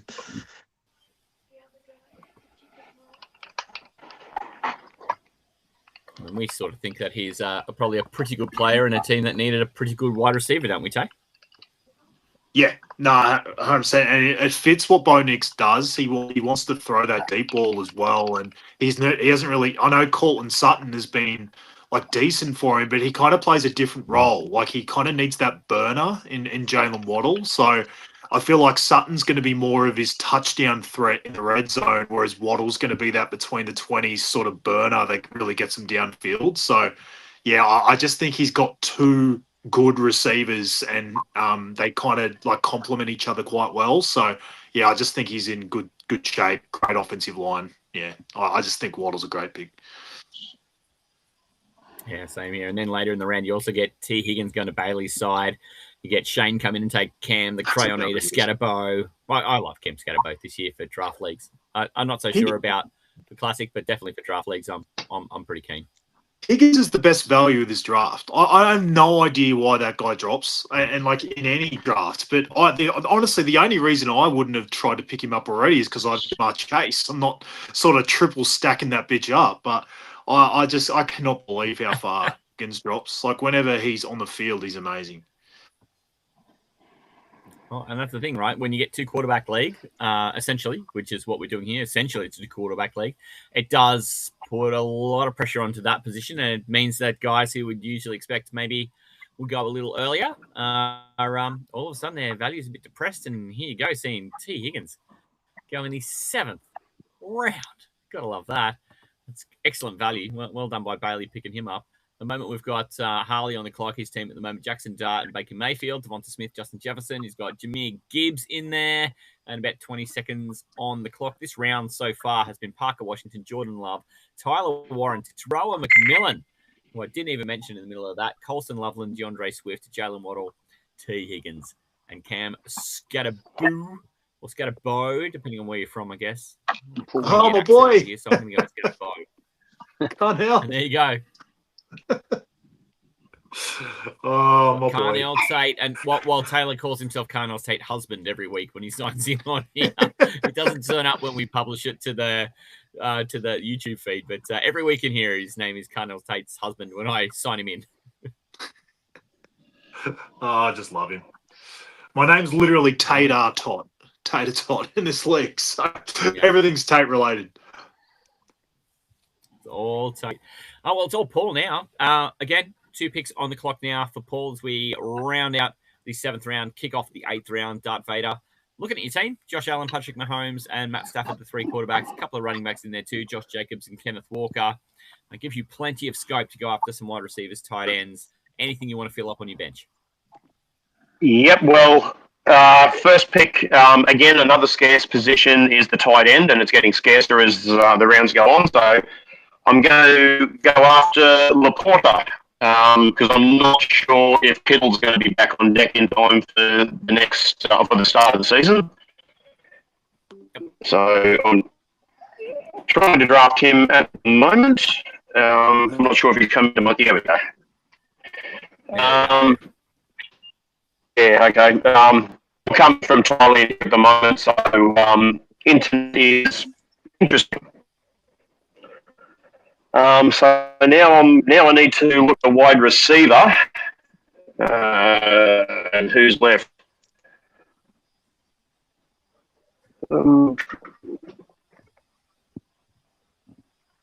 See if we can drag that. Thinking maybe Evans, if I can find him.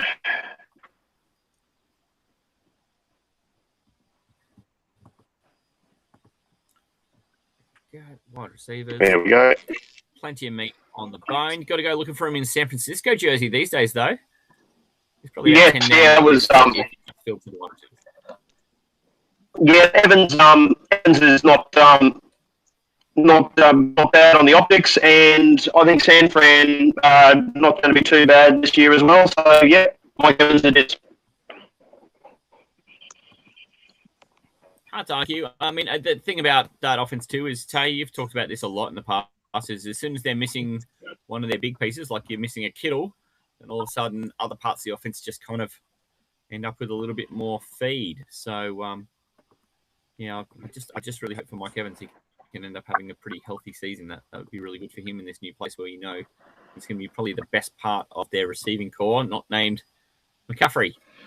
The other guys who've been taken in this round too, just really quickly, there's been a few who I've not managed to get to as we finished the 6th round, were Bashal Tutin went straight after Carnell Tate, and then, of course, Paul with Sam Laporta to finish the round. Nice start to the 7th round too, taking Mike Evans, but Jadarian Price goes immediately to Rossi's rubbish roster. And then Jonathan Brooks, who looks like for the first time we've seen, he looks like he might actually be healthy enough to get in and kick off a year. Kind of had him a little circled in Classic, just keep a little eye on whether he'll be someone who's worthwhile picking up just to try and make some money off. But there is a lot of competition with guys like Jadarian Price and Jeremiah Love to take up those spots at running back. We'll see how that goes. But it puts Bailey on the clock now. Just quickly looking at your team, though, Paul, you got the 3 quarterbacks, the 2 running backs. Now that you've gone and picked up a wide receiver and a tight end, it's a bit of a wait for you now. Do you kind of feel like you're getting some balance back in your roster? Yeah, well, I'm no longer having Allen hand it off to Stafford and then passing to Mahomes for a touchdown. So yeah, starting a little bit better. Mate, I'd pay good money to see that. Very good money, indeed.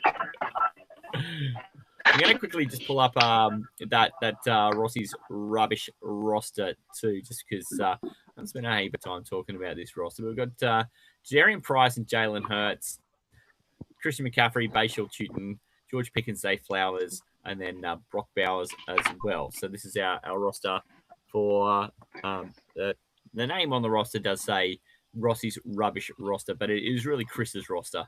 And he's just quietly building himself a little something there. Then we've got Shane, the camp drafter, will be is the next pick in there. And he's got Jameson Williams to accompany his Goff pick. Very nice to have a couple of Lions. And that's where we find ourselves now with Bailey on the clock. He's getting to the point in the clock again. I like that Bailey's taking his time on the clock. He's not too phased. He's not stressed out, bogs down of it. He's just taking his time. He goes and takes Bucky Irving to round out his 2 starting running backs, Javonte Williams, Bucky Irving, to accompany. And this is great. He's got he's got players from all unique teams: Lamar Jackson, Javonte Williams, Bucky Irving, Nico Collins, T. Higgins, Trey McBride, and Jaden Daniels. All right. This is the part of the draft room that I like the most. We've got Spicy, Kyler Murray, Michael on the clock now. Team is Kyler Murray, Jonathan Taylor, Derek Henry, Chris Olave, Jalen Waddle, Tyler Shuck. Where are you up to, man? What are you going to do with yourself? Tight end, kicker, defense, +6 bench spots. Where are you going to look? Just looking at how running back thinned out, and I actually was going to take Jonathan Brooks, but I've just realised he's gone. Yeah, only just wait. So 1 minute to go back to the drawing board for a moment. That's the funnest part in draft, when you think you're going to go a guy, and then all of a sudden he was picked 4 picks earlier. It's just so many question marks over these guys. So Jadarian Price, Jonathan Brooks, and Bucky Irving all gone this round.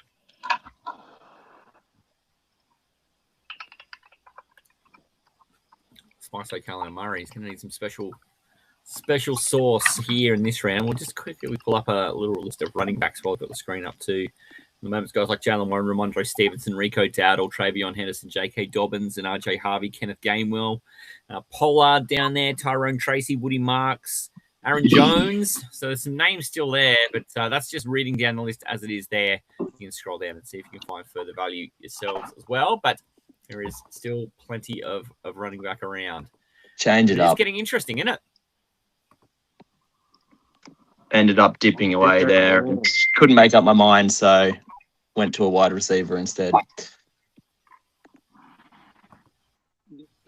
I'm actually just Again, going to Wolf finds leave. himself in That his is third home. no me. What was that? Feeling a bit sad about the DJ Moore pick there, James? Yeah, I had him just on my screen this whole time until I got to my pick. No one's going to pick DJ Moore. Taylor's certainly not going to pick DJ Moore. That's the thing. That's one thing you need for sure. I think Taylor had DJ Moore buried at wide receiver 40-2 on his draft board. I don't know that DJ Moore has got a bigger enemy in the world than Taylor Goodall. It's just one of those things where I planted my flag really quickly on DJ Moore. And I did this last year with any of the Bills receivers that came over. And everyone just has this like fallacy that if you're going to be with Josh Allen, you're going to be this like awesome asset. And honestly, I always say to people in leagues, if you've got an asset that's got Josh Allen there and here at the Bills, you're better off trading it because everyone always thinks it's better than it is. Like honestly, the passing game just isn't as good as people think. They run the ball so much and they share it around so much. Just with my pick here, I generally, when I don't get the top 4 at tight end, I just leave it. I've just got one guy that I think is at least interesting enough. He is technically coming off an injury, but he was so dominant last year and he got injured way earlier than Kittle did. So I'm going to take Tucker Kraft and I'm just going to take my shot there at tight end. I just think it's late enough where I would rather just lock someone up that I know has just got, targets straight away in that offense. So, and there's obviously one less man to feed in the wide receiver core with, well, technically 2 with Wicks and Romeo Dobbs gone. So I just think things could early get, sort of funneled to Kraft, even when he's, coming off the injury. I think Wicks and Dobbs only count as one receiver. They're kind of half a one each. You know what I mean? I mean, don't tell Pete Neal that. He reckons they're both ones. But, Tucker Kraft, he just so unfortunate to get hurt. His points per game last year were equal third across all tight ends in standard fantasy scoring. So, a lot of that translates into Supercoach. But just only playing half the year makes that sample size a little small. But we also know Green Bay, one of the worst pass blocking offensive lines, and maybe there'll be a bit of safety for getting. I reckon that's good. We'll see how that goes. I actually think that's good for tight end. It's you don't want to be a deep threat when your offensive line can't protect in the passing game, but it's actually not bad when you're a tight end because you've actually got to get the short, intermediate, routes, and they've got to have to pass eventually. They can't run the whole game, so I actually think that's a good thing. Yeah, but I mean, we like that about Juwan Johnson. We like that about Tyler Warren. Yep. So it's kind of cut and paste for Tucker Kraft there, just on a smaller sample size. And James, get yourself a position here. You got your tight end, you got your receivers and your running backs filled up, but you've still got a flex and you've still got plenty of bench to fill. Where are you going, mate? I think I'm going to have to back in another one of our boys. He's a little bit banged up right now, but I think he has huge potential. I really do. Yeah, I really like him. I think right there, no DJ Moore. I'm happy with that. The Bears' love continues a little bit there too with Luther Burden to go with Colston Loveland. Mate, look, Luther Burden really did show, and Colston Loveland did as well late in the season that there was something going on there in the Windy City. So yeah, and I think we just definitely get better. Flex. We definitely get better, and DJ Moore gone. I think that just frees up Luther, and he's just got so much talent. Breaking the points record.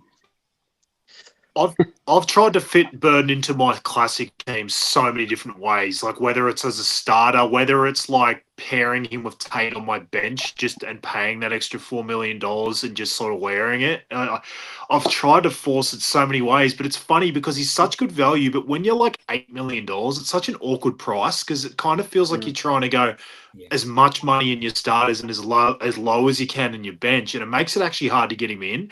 But I like him more in Classic because of his price compared to last year. I kind of been looking at a Dunze more than I have Burden in draft because he kind of seems to go lower than him. But I like them both because I've talked about Caleb in the offseason. I just think this Bears offense is, set for success with Ben Johnson in his second year. So I think it just gets funneled to those three main guys. Yeah, for sure. If anyone who has Caleb Williams out there, trade him to. Picks after that I'll pay up. too. Now we've seen.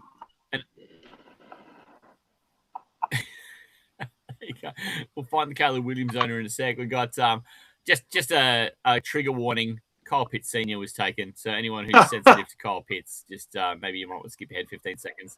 So run CMC, that's Kane's team takes him. And then Tony Pollard, who, I don't know, the more I hear this offseason, the more I hear people starting to gather a bit of momentum on Tony Pollard for fantasy. And Tave, not being a small part of that.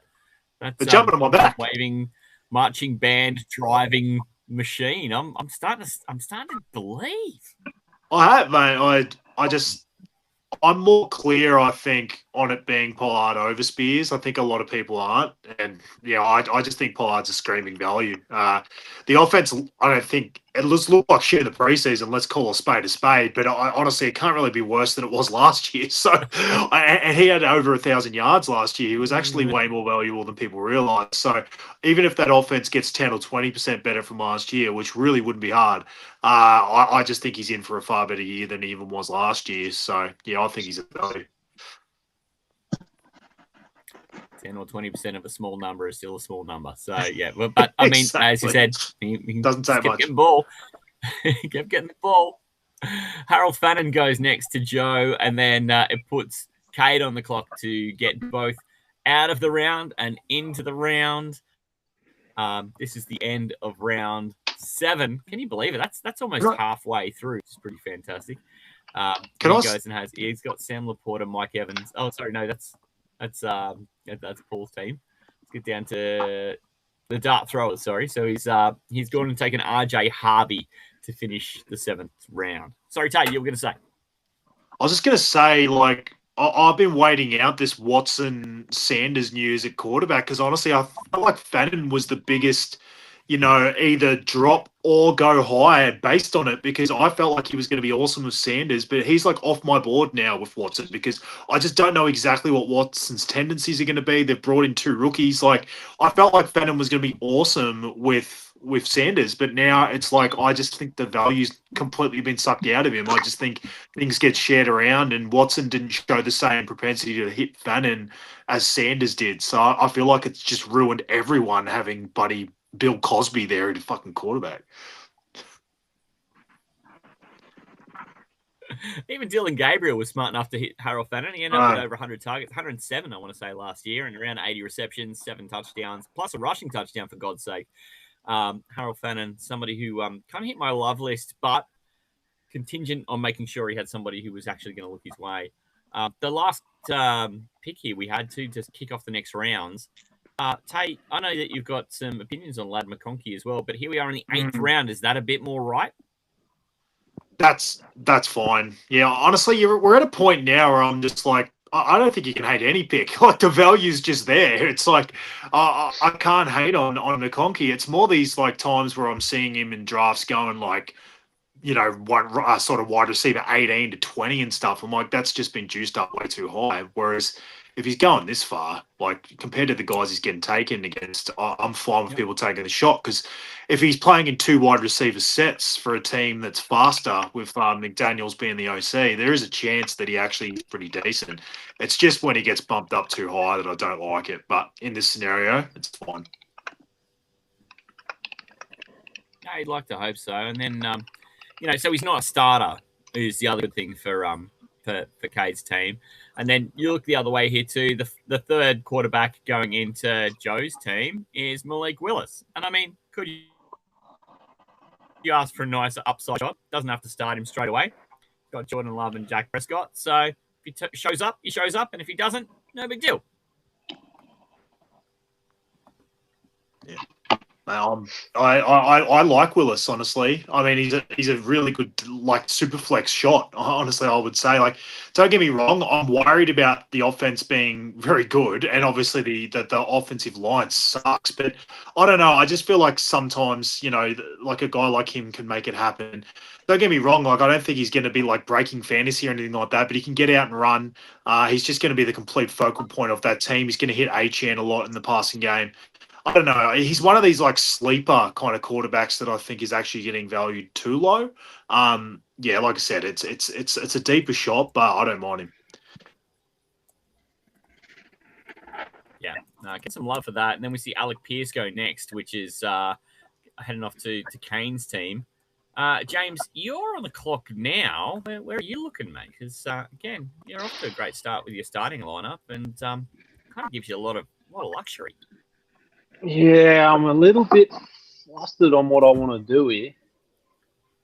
There's a young QB I kind of just want to take and run a risk on and see if he gets better. But you know what? I think I'm just going to take a punt. I'm going to do it. I think they get better this year. Do this. You set it up, then you don't say anything right before you pick your man.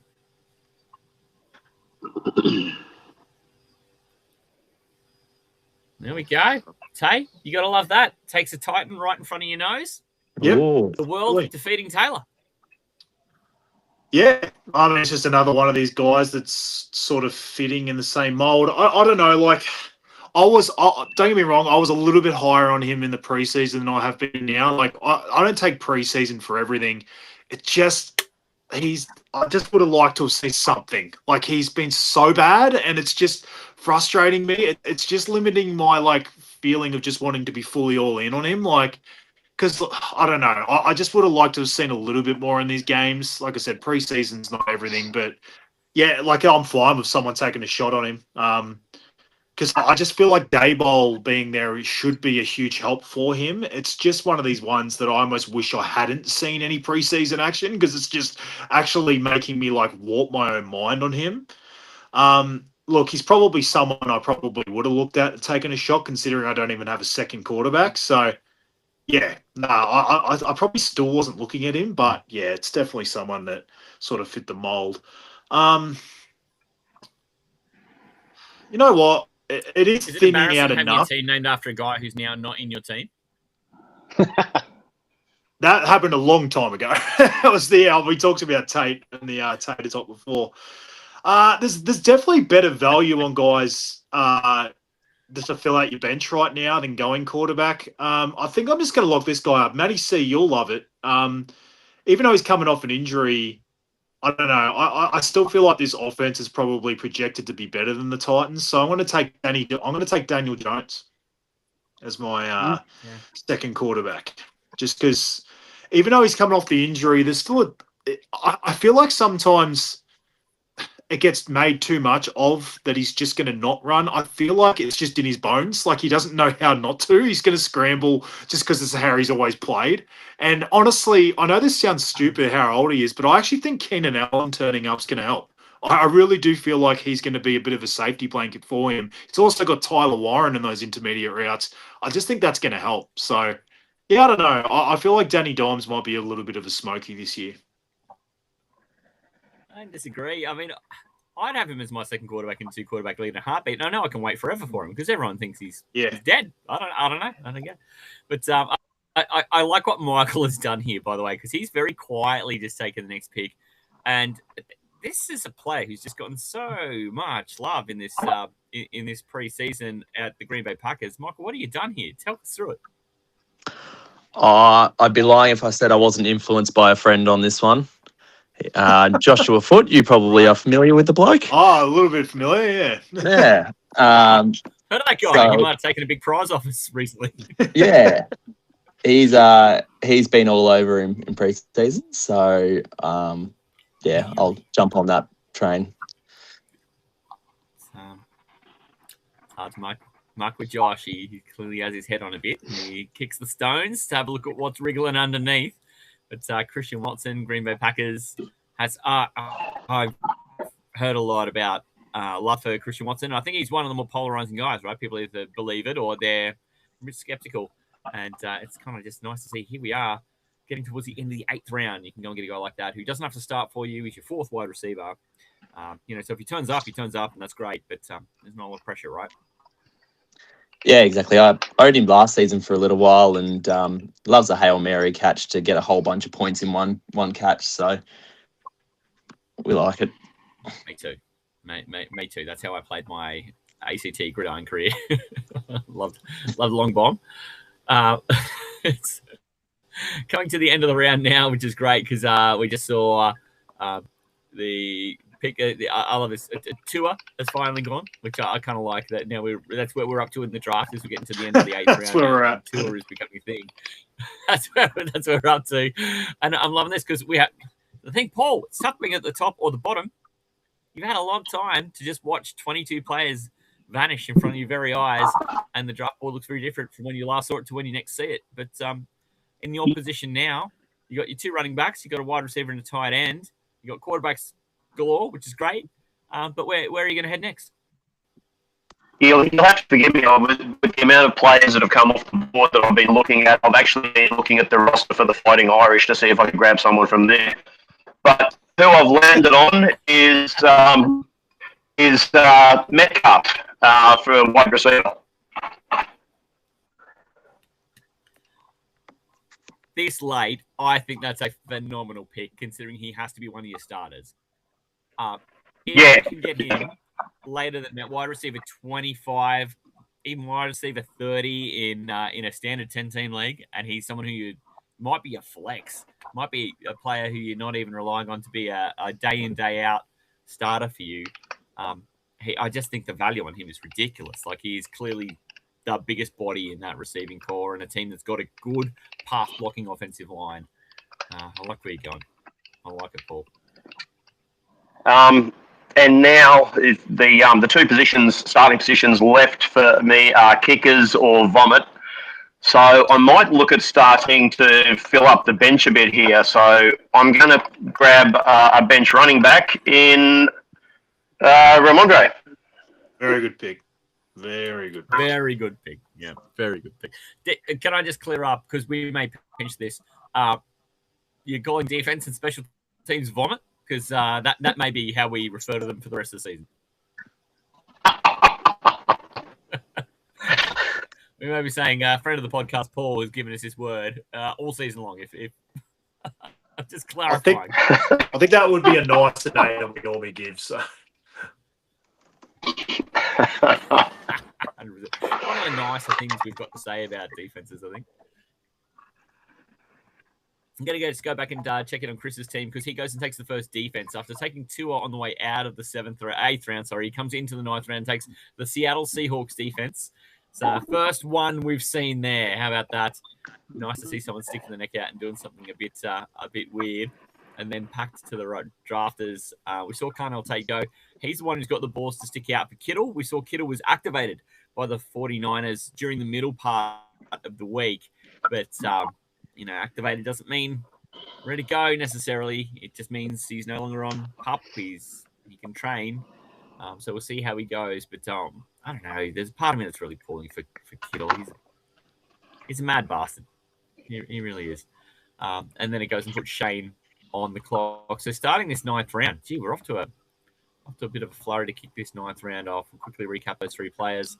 Mac Jones. You had Ramondre Stevenson, lovely pick. I love that pick too, Paul. Really nice pick.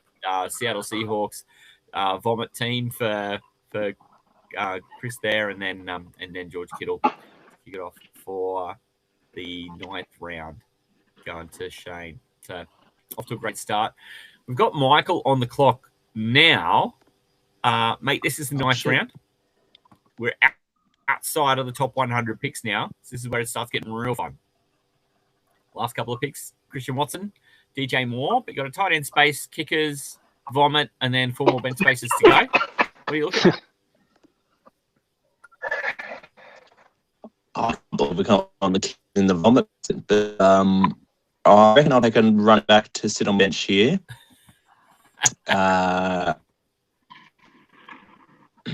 You got options around still. All projected about the same, I reckon. Let's take a bloke that's injured but could be really good when he comes back. In Zach Charbonnet. Upside shots. Here we go. Here we go. So how do you feel about an upside shot like that on Zach Charbonnet? I mean, I like that Michael's doing this. He's sticking the neck out and going, well, I saw the roll before, and I trust the roll will be there.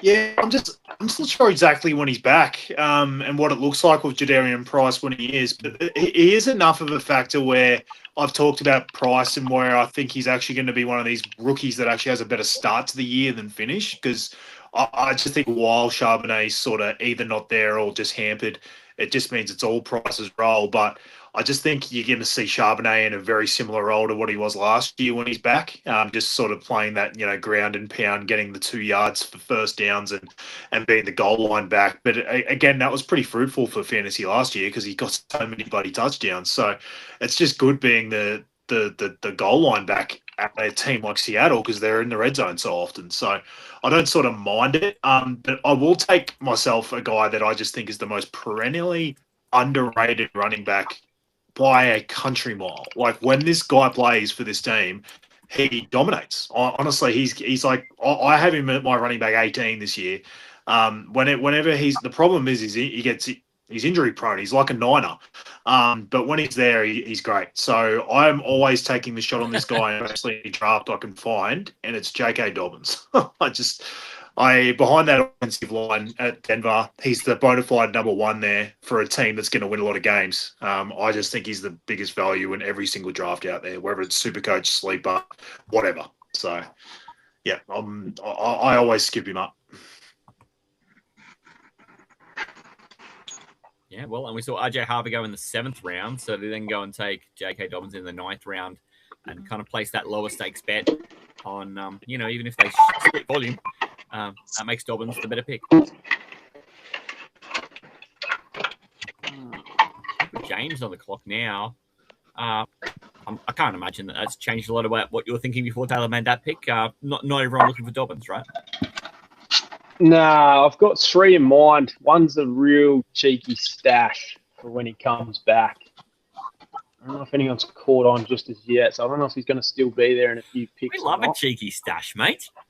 I really want to stash him just because I want him there just in case. I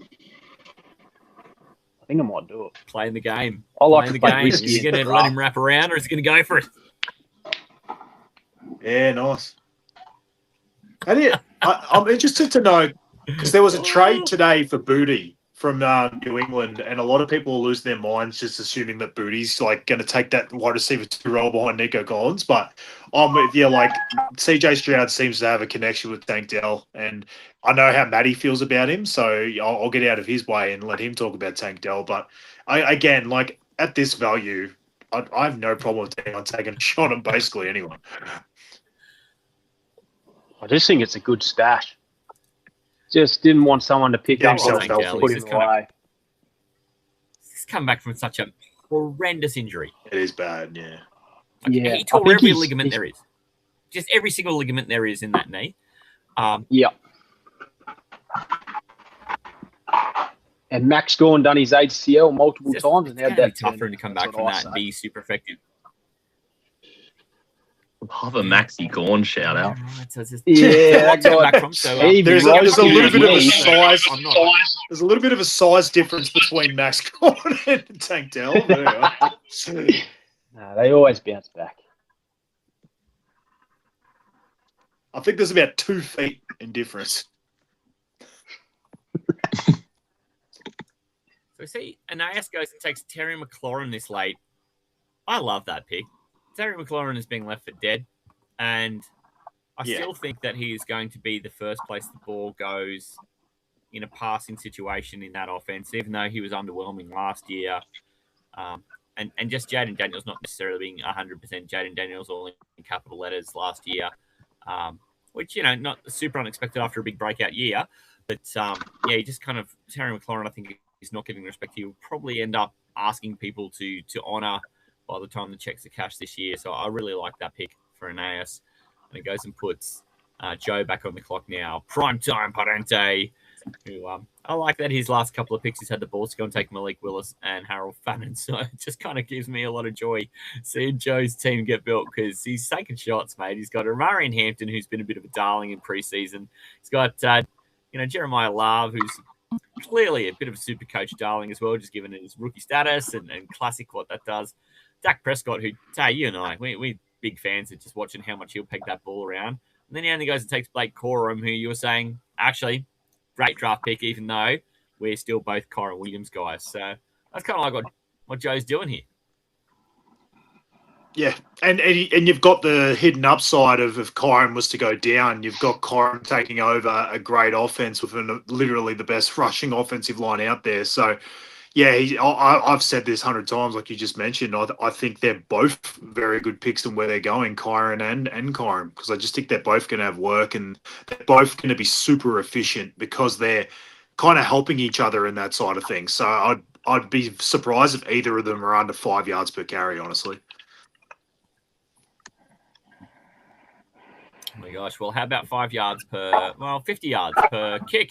We've seen our first kicker, Dicker the kicker, goes at the end of the 9th round to Cade. Goes and runs it back by going and picking up Dalton Kincaid as his tight end. How do you feel about those, mate? Yeah, look, not a big kicker guy. You'll never see me going early on the kicker. So what do we talk about? Vomit? Yeah, I've probably got some nice choice words for them not really being people. But anyway, you won't see me sort of going early on that, whether it's classic, whether it's draft. It's just, I just think it's such a random position. Yes, there are guys like Dicker and some other guys that can hit 50-yarders like for fun, but it's just all random. We have no idea what positions any of these kickers are going to be put in. So yeah, I like to fill the other positions first, but if someone wants to go for it, go for it. Dalton Kincaid. I'm going to be your holder. I was a holder for a period of time, and I want to see you kick a 30-yard field goal. Before you disrespect kickers again, I need to see you do that. I don't hate the shot on Dalton Kincaid to the tight end position. Again, late end, tight end, I'm fine with you kind of taking a shot on anyone. But yes, I don't love the Bills passing offense. I've already talked about that with DJ Moore. But if I'm going to take a shot and hope that Josh Allen feeds one guy, I'd rather do it at tight end because you're getting way more value. And you don't have to be as relevant as often at tight end to be relevant for fantasy as you do at wide receiver. So, to be honest, if I was taking a shot on the Bills offense, I'd rather go tight end than wide receiver.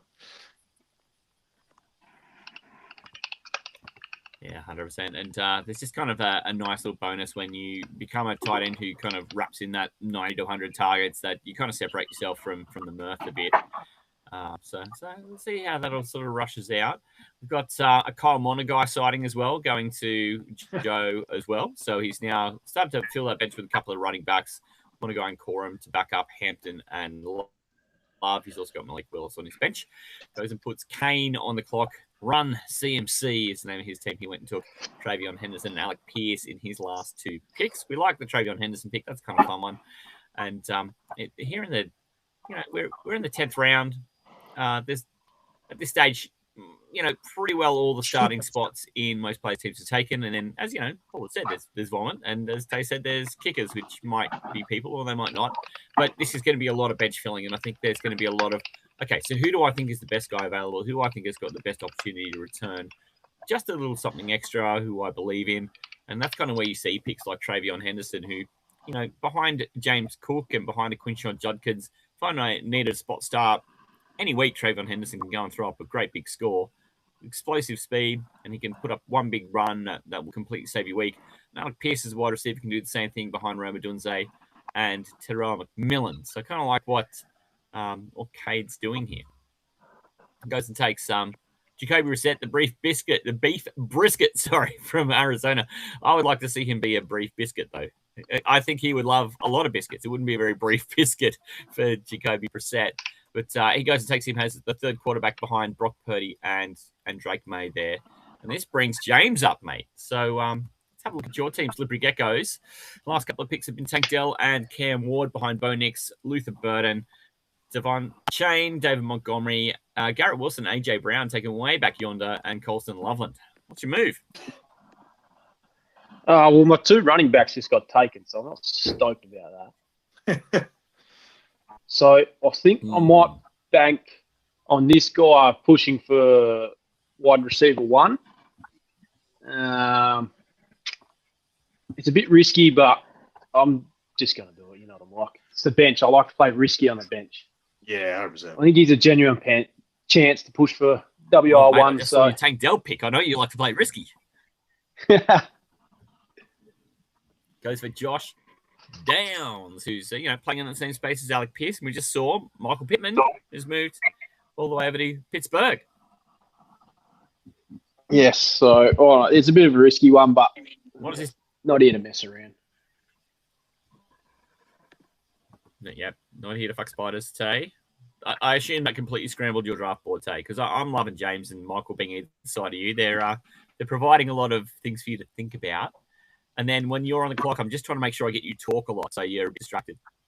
Because go World! Yeah, I just decided to go ahead because I had a guy I was pretty keen on taking there, Chris Godwin. I think he's a very good value. I know I've talked up, Jalen McMillan and stuff like that, but with the turf toe Tegbuka, I really just think that Baker's going to be looking for his guys, and I think Godwin coming back into this team. I actually think he's a screaming value at where he's going. I actually feel like he could be one of the better values of the draft this year. So, just thought I'd scoop him up just on my bench, then sort of figure out where I'm going after that. But yeah, just when I saw him there, I just thought there was no point wasting time.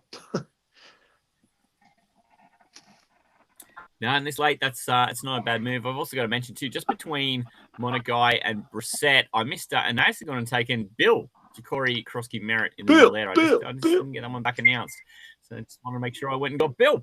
But that brings Michael up, and Michael, you were not pulling a punch. You went and took your pick.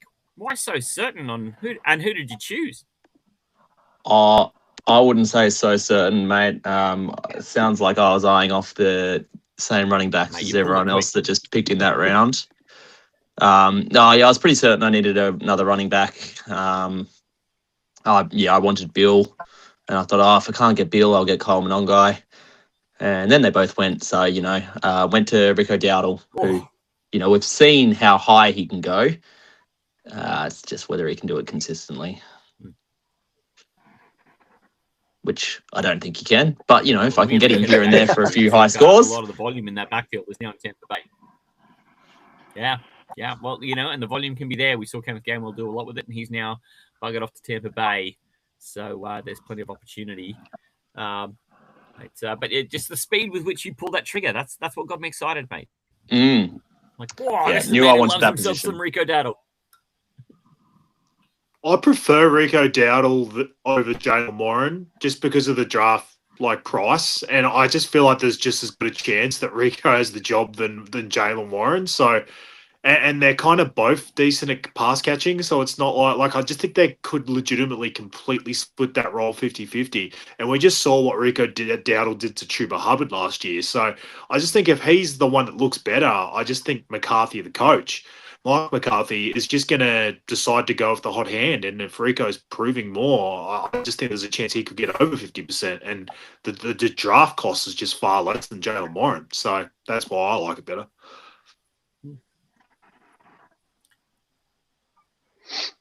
Yeah, I mean, Jalen Warren was a bunch of floor and not a lot of ceiling. But he'd already wound up in Bailey's team, man in Jamira, who goes and takes only Devontae Adams in the 10th round. Yeah. It's another one of those things where once you get a couple of, quirks in terms of, it's only 2 running backs and 2 wide receivers with no flex in terms of, that there's no position for you to then go and start a third of either of them or something that's tight end relevant. But the flex is a quarterback. Then all of a sudden, some of these guys in these skill positions do get depressed a bit. You see Devontae Adams hanging in so late there, going in the back end of the 10th round. It just, oh man, that's crazy to me. I've always been a bit of a Devontae fan, especially because he is a touchdown machine. Are you getting mixed up between Dallas Goedert and Devontae Adams? I swear Devontae Adams went 2 rounds ago. But anyway, yeah, I was thinking the same thing.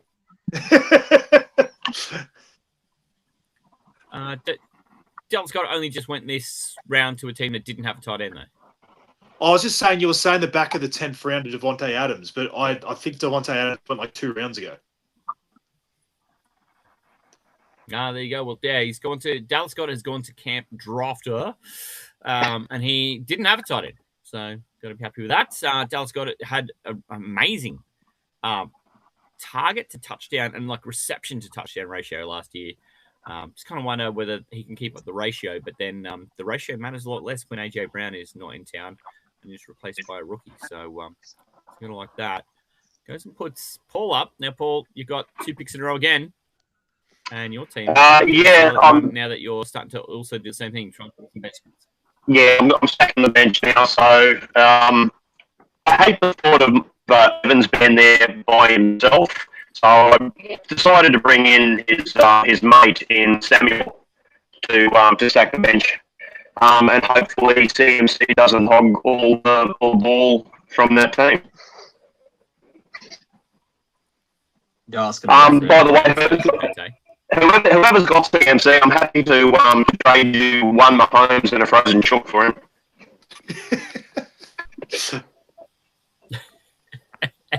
Yeah, frozen chook might get it done, mate. I'm a Broncos fan, so I haven't got.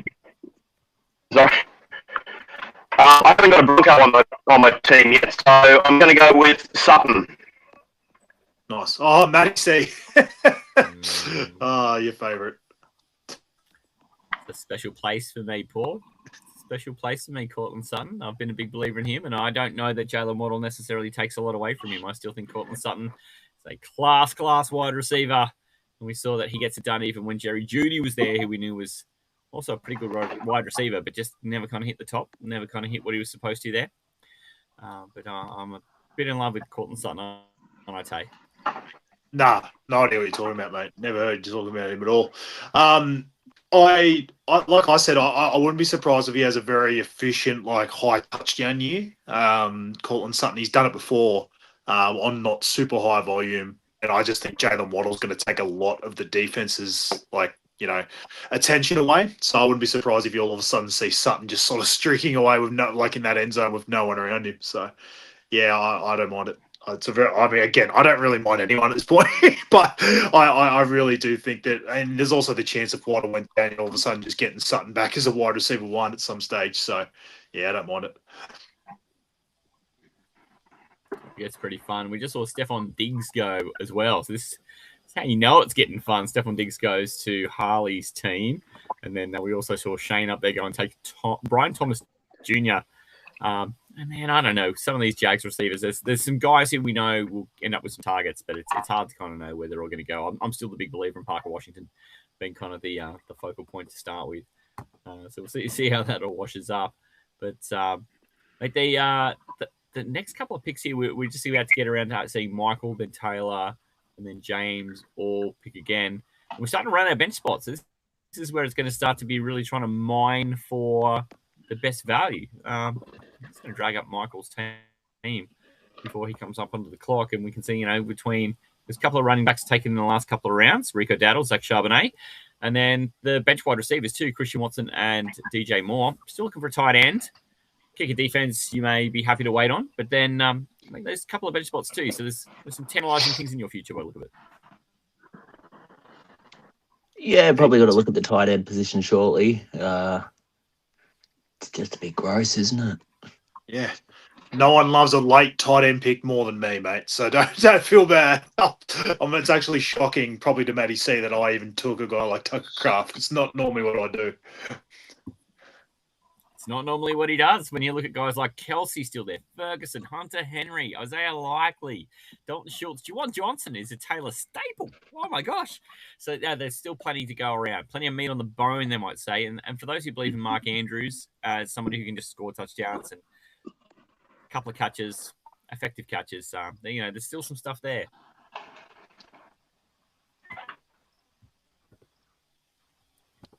We've got Bailey on the clock at the moment, who's just the pick right before you. His last couple of picks, he ended up taking the Houston Texan defense in the last round as well. So he's gone and added to the teams who've gone and just made sure they've taken that away from having to be a consideration in the future. But between that now, he's only got a kicker to go in his starting lineup, plus a whole bunch of bench to fill. The tight ends, mate, there is just so much meat on the bone there. What I like about tight end this late is there's a lot of guys in that range who I've spent a lot of time on this in the preseason between my draft document and then just in the last 2 weeks as well with my tight end show that I ran without Taylor. He's been doing everything he can to make sure he doesn't come on when the tight end show is on. I think I've had to do all of them by myself this year. The he's all about the loose ends. Is that there is just there's the guys who show you that they're a part of the offense and there's a whole ecosystem around them, or there's the guys who have just kind of shown up and grabbed touchdowns and have had really high value but not a lot of touches. So someone like Dallas Goedert bothered me a little bit in a way that I know we brought his name up before and trigger warning again, but Kyle Pitts ended up with over 100 targets last year, even though most of his scoring only came in a couple of games. But the ecosystem is there when the player is getting the targets. So there's still a lot of those guys here at tight end. Tay, you're going to really like this too because Bailey goes and takes Quentin Johnson, who in draft I love.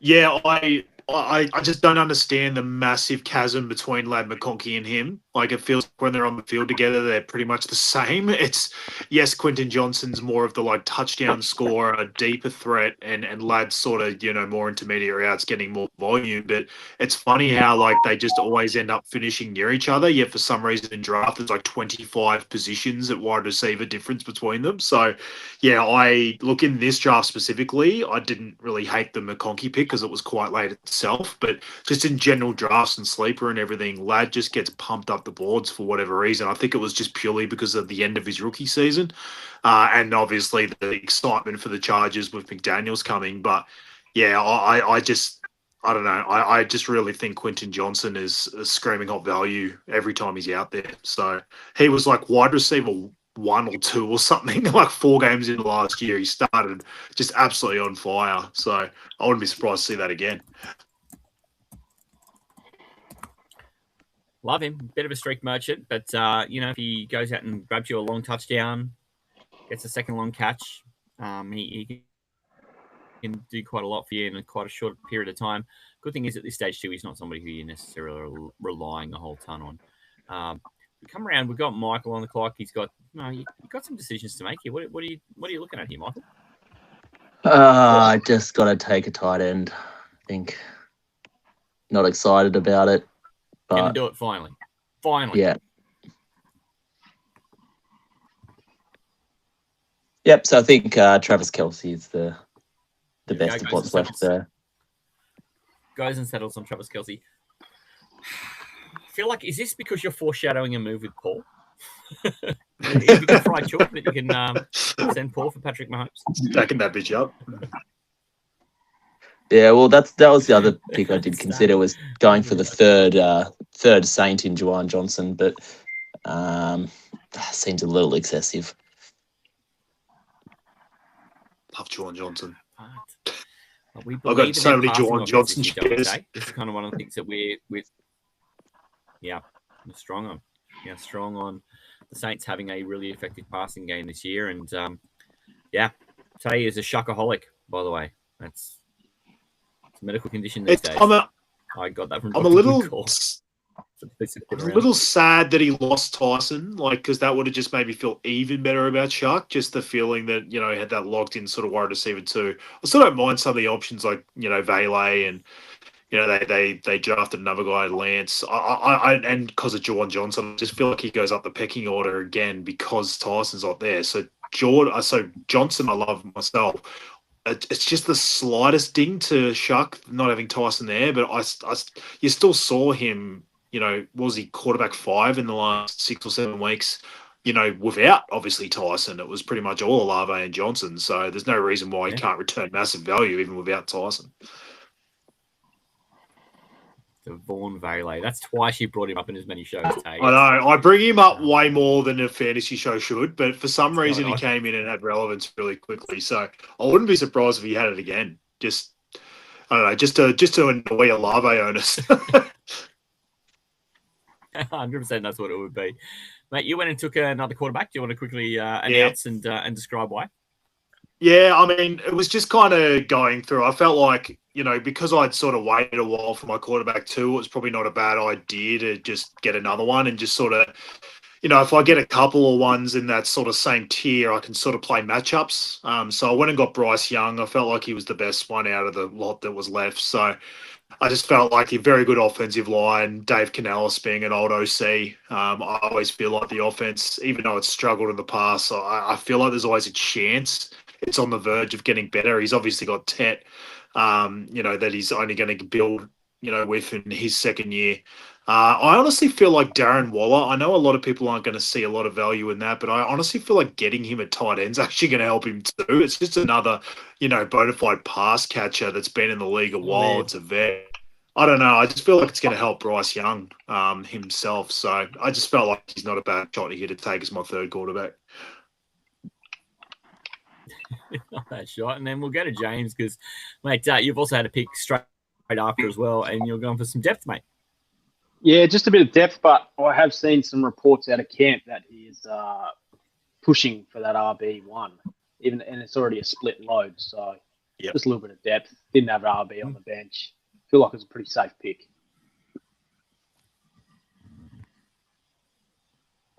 Yeah, 100%. No, so Jordan Mason, there is a real chance that he walks away with the biggest share of that backfield and the receiving share, which is just worth a little bit more in fantasy, especially when we're playing 2 points per reception in Supercoach. Pretty savvy, mates. No. Okay, another one that's a good offensive to Aeneas, which is a nice little pick. Sorry, Tay? I was just going to say it's another one where Tay? I kind of look at the Vikings the same as the Panthers, where if someone can just like bust through and take that running back one role, it's actually lucrative in fantasy or Supercoach because their offensive line's awesome, like same as the Panthers. Like there's an opportunity there. It's just annoying when it's two guys splitting it, but I would take a shot on the younger guy in Mason because, if Aaron Jones has passed it, at that age, there's a chance that Mason takes over. And for a good offensive team with a good offensive line, I really like taking a shot on Mason at this point. That was the theory. I disagree. I like that. We've also seen, we've also seen Jason Myers go, and now just now, Tay Wan'Dale Robinson, one of your favourite adopted sons. I like it. Also now heading across to Joe's team. I don't think Wan'Dale has check your defense and 2 bench. No, you're all right, mate. You go. No, you're right. I was just going to say with Wan'Dale, he's just typical like floor play. Like I actually think there is not a 0% chance that he just out targets Carnell Tate and just has like there'll be games where he just has like 12 targets. It's just who he is. He's a very good route runner. He's not so much the deep threat. He's just sort of that. He almost plays like a small tight end. He just is always around that. He's perfect when you need a first down. He just always seems to run that route that gets you a first down and nothing else. So I wouldn't be surprised if he's this guy in this full PPR where you're getting 2 Supercoach points. We'll actually just play a role. He's not going to be this high upside guy that's going to break fantasy, but I actually feel like we're in a pinch. If you've got injuries, he'll be a fine start. Yeah, we saw just kind of what he can do when he's kind of the main target. He's not going to, break the matrix and go and hit a 60-yard bomb, but he will kill you with 1,000 paper cuts, and that's probably going to be someone who Cam Ward is going to be really grateful to have around. Just seen the last couple of picks of the round 2 dart throwers. There you go and pick up Kenneth Gainwell and Aaron Rodgers. Sorry, Aaron Rodgers was the pick at the end of that round. So it's the third quarterback behind Trevor Lawrence and Caleb Williams for dart throwers. Kenneth Gainwell finished the previous round. And then we've also just seen Joe back on the clock. He goes and takes Tank Bigsby, who's now behind Saquon Barkley at Philly. One thing I've noticed, Tay, in the world here of this Supercoach draft is not a lot of handcuffing. No, I thought there could have been a bit more with the bench size. But I guess like because again, with the quarterbacks being pushed up, there's been more value on guys. Like it's not that you haven't felt the need to handcuff. It's like, Yeah. in regular leagues when like you're only picking one quarterback, it's like the running backs and the wide receivers just go so early that you feel the need to sort of handcuff a bit. But we're almost handcuffing with decent options. Like, there's almost like starters that are still falling to these like deep rounds that you're not really forced into handcuffing because you've got okay guys that you can just fill in anyway. So, yeah, it hasn't really felt like the need to do that anyway. Completely agree. I mean, we just saw Marvin Harrison Jr. go now here in the 12th round, which tells you a little bit about starters falling because of, one, the construction of the roster, and two, just the premium on quarterbacks pushing everything else back. Great thing is it puts James on the clock now, who's just arrived on the clock. Give a quick look at your team here too, James. I'm just trying to keep up with everybody's team and just updating that as we go around. Slippery Geckos, by the way, great team name here. Last pick out was Jordan Mason, and you've got still kicker and vomit to go, but 2 bench spots, mate. Yeah, I'm thinking I'm going to go another running back. No, you know what? A little cheeky surprise, I think. cheeky surprise. A cheeky surprise? Cheeky surprise. Here we go. Love this. It is a cheeky surprise. I don't know if there's ever been a more hated person by their coach in the preseason. You can see preseason. he's typing away. Just having a look through some stuff. I needed a backup tight end. A backup tight end. You're going to be the first man to take a backup tight end in this league, brother. Behind Colston Lovely. I like to have all Goes my next, areas Kenyon covered. Sadiq. And it looked like you were hitting the search function, mate. You were digging deep. Yeah, I was having a little dig then because there's still a guy that I just think is going to be there for my last pick. And then we can get into the real crumbs. The funnest part. Yeah, well, it's getting into crumbs. We just saw Taylor become the first team to take a 4th quarterback. Do you want to explain what you're doing there, mate? I'm taking advantage of the sort of bigger bench size and just, like I said, because I went so late at quarterback 2, I'm just throwing darts, honestly, throwing Jackson darts. And I weirdly feel like Gino is that last guy where, I don't know, I know he was terrible on the Raiders last year, but I brought this up for Garrett Wilson. I kind of weirdly feel like there's a chance those two could have a decent season together. I don't know how often I'd be playing him. There's a chance he gets sent back to waivers. I just thought, you know what, I'll take a 4th and I can just sort of reassess. Yeah. I mean, at this stage, we are in the scraps. You're playing with a little bit of house money here because we're in the 12th round, right, out of a 15-round draft. That if someone doesn't turn up, it hasn't cost you the world. And if they do turn up, they are excellent value. So there is very few players who are bad picks. And it gets me looking at Michael here, who's got still 2 bench players to go, kicker and vomit. Where are you looking there, mate? Oh, mine just froze. So I'm just trying to quickly possibilities, mate. Classic Supercoach. All right, I'm back. What have I got? 20 seconds. All right. I think I'm just going to take the Denver Broncos. Yeah, not bad. I think they're the clear next best there, maybe with the Jaguars. Go Jags. Paul's going to be so upset as a Broncos man. We're in Queensland.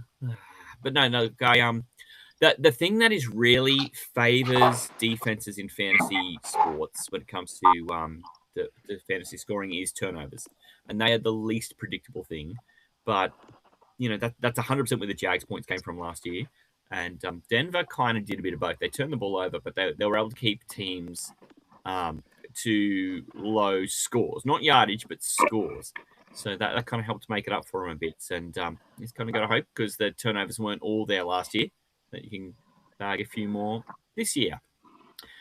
We went rattling through to Bailey's team now, and he has got just a couple of bench spots to go. He's already gone and taken his defense. He's got the Texans, so he's in a position now where he's got 3 bench to go and a kicker to pick up.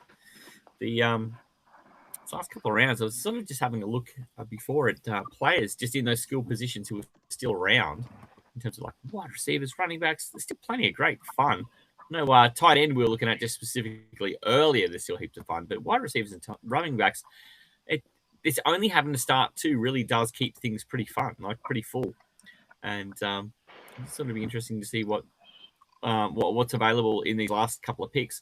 I just saw 2 that Bailey goes and takes. He's the first to finish his entire lineup by taking Cam Little, who's the kicker for the Jags, the one who very famously hit a 70-yard kick in preseason last year and goes and hits 67 and 68-yarders during the season last year. Incredible. So he goes and picks him up to finish his lineup. Now he only has 3 bench players to go. We'll recap teams at the very end. It does bring back to the drafters, back onto the clock. This is Harley's team. He has also now just finished his team by taking Brandon Aubrey. Fun to see Little go in front of Aubrey, but then he's got a couple of bench spaces to go. The kickers starting to get into the spot where people are taking kickers.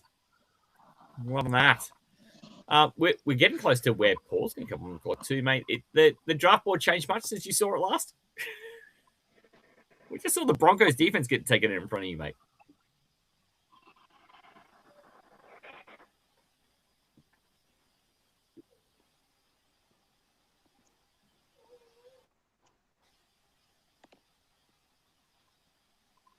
No, he's doing all right. Paul's just sort of thinking there. We've still got about probably half a minute or thereabouts, 45 seconds of Harley on the clock here, where he's got Stephon Diggs and Tua on his bench, Jalen Hurts, Christian McCaffrey, Bashul Chutin, George Pickens, Zay Flowers, Brock Bowers, Amy Fairburn, Seattle Seahawks, and Darian Price in his lineup. He did go and just take Amy Fairburn. Now he's kicker for the Texans, moves him off the clock, puts Darth Vader right on now. So, Paul, my friend.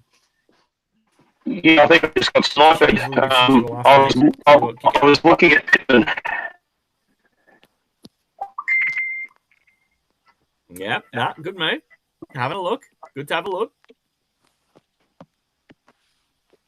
Okay, now I need to see who's looking down some of the players still available too. There's a lot of value still around. What do I still need? I still need a wide receiver.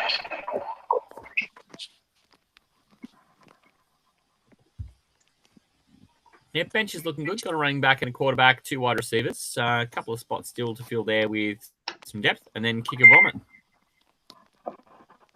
Go the vomit. Yeah, I'm looking at vomit at the moment. We're going to be saying that all year, and I'm going to have Paul to thank. So having a look at the vomit. Charity stuff there. I'm a poet of heart, so Romeo, wherefore art thou, Romeo? He's coming in. Romeo. Speaking of vomit, yeah, there you go. And now Love that. Now for the vomit or kicker, that's the $64,000 question. And I think I'm leaning towards filling vomit first, given that kickers can come and go very, very quickly. Yeah. So let's have a look and see what we've got available.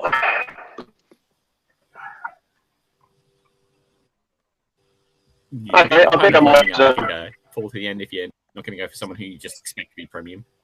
We're really analysing this part of the draft, aren't we? Yeah, I'm going to Philly. Yeah, not bad. Goes and takes Philly Stakes. Yeah. Again, they're a team who we think can turn the ball over. Just such a premium for defensive fantasy teams who can create turnovers. Philly led the league in that 3 years ago, and they were pretty solid last year as well. So, they travelled there. The total round 12, the couple of players after Cam Little, we saw Will Reichardt and Jake Ferguson go, Michael Pittman, Romeo Dubs to wrap out the round, and on the way up now in round 13, off to a great start with the Philly Eagles defense. We'll see just in a second what Rossi's took. Rossi's rubbish goes and takes. He had Mark Andrews. He's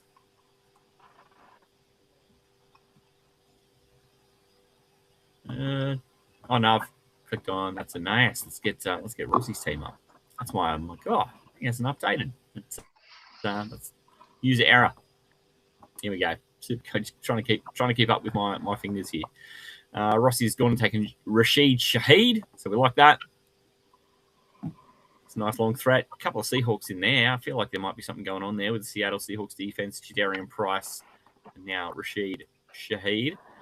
We've got Camp Drafter, which is Shane Seamer goes and takes Brian Thomas Jr., Michael Wilson, and Jameson Williams as receivers on his bench. He ended up with Mac Jones, and I think that might just be, not super in up with the current rosters in the NFL. So I think I may have just kind of been a little misstep, but his wide receivers on the bench there looking pretty good. And then that brings Bailey back up on the clock before we see Michael Taylor and James all pick again. I'm going to just have a quick look at you, Michael, because we've got Bailey on the clock now, but your side here, Spicy Kyler Murray, all one word, by the way. You're now just looking for 2 players for your bench and a kicker.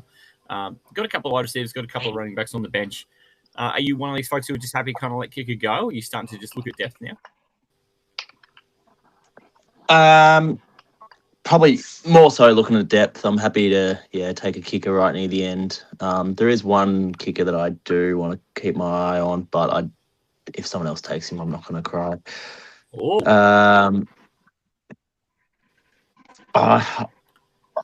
I am flicking between 2 players, 2 positions, backup QB and a backup tight end.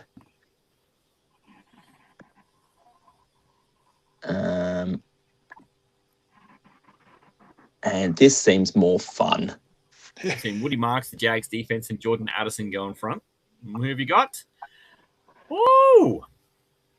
One taken. Fernando Mendoza. How about that? So it's third quarterback. I mean, the feeling is that you are probably not going to need him straight away, but just that he'll start eventually, and you're just there and ready to go. Yep. Can sit there, and if he's needed later on, then I can get him. And, if worst comes to worst and one of my 2 QBs gets injured, I can always find another one on the scrap or cover that utility spot with one of my wide receivers or running backs that are on the bench already. So it's just potential upside. That's all I'm really chasing late here. Taylor off to the 100%. 100%. And this is it. At this late in the draft, you want to pick people who can ruin the game. Just completely ruin the game. And if he ends up being someone who can score you 27 points every week, who doesn't even have a role right now, but he can just come in and do that. There's going to be people who are clambering for that late in the year, or even from midway through the year when it looks like he might start. Tay goes and joins the Strib Club by going to get Deshaun Stribling, the wide receiver for San Francisco. I think also just kind of going to be a bit of fun to have a player who we can go and see when we're all down in Melbourne. The captaincy armband, I can say. That'd be nice. Oh, 100%. But James, what did you do next? Took Keaton Mitchell. Just a bit of RB depth. I know Mike Daniels is there now, and he does like those explosive speed guys. So, a bit, big boy.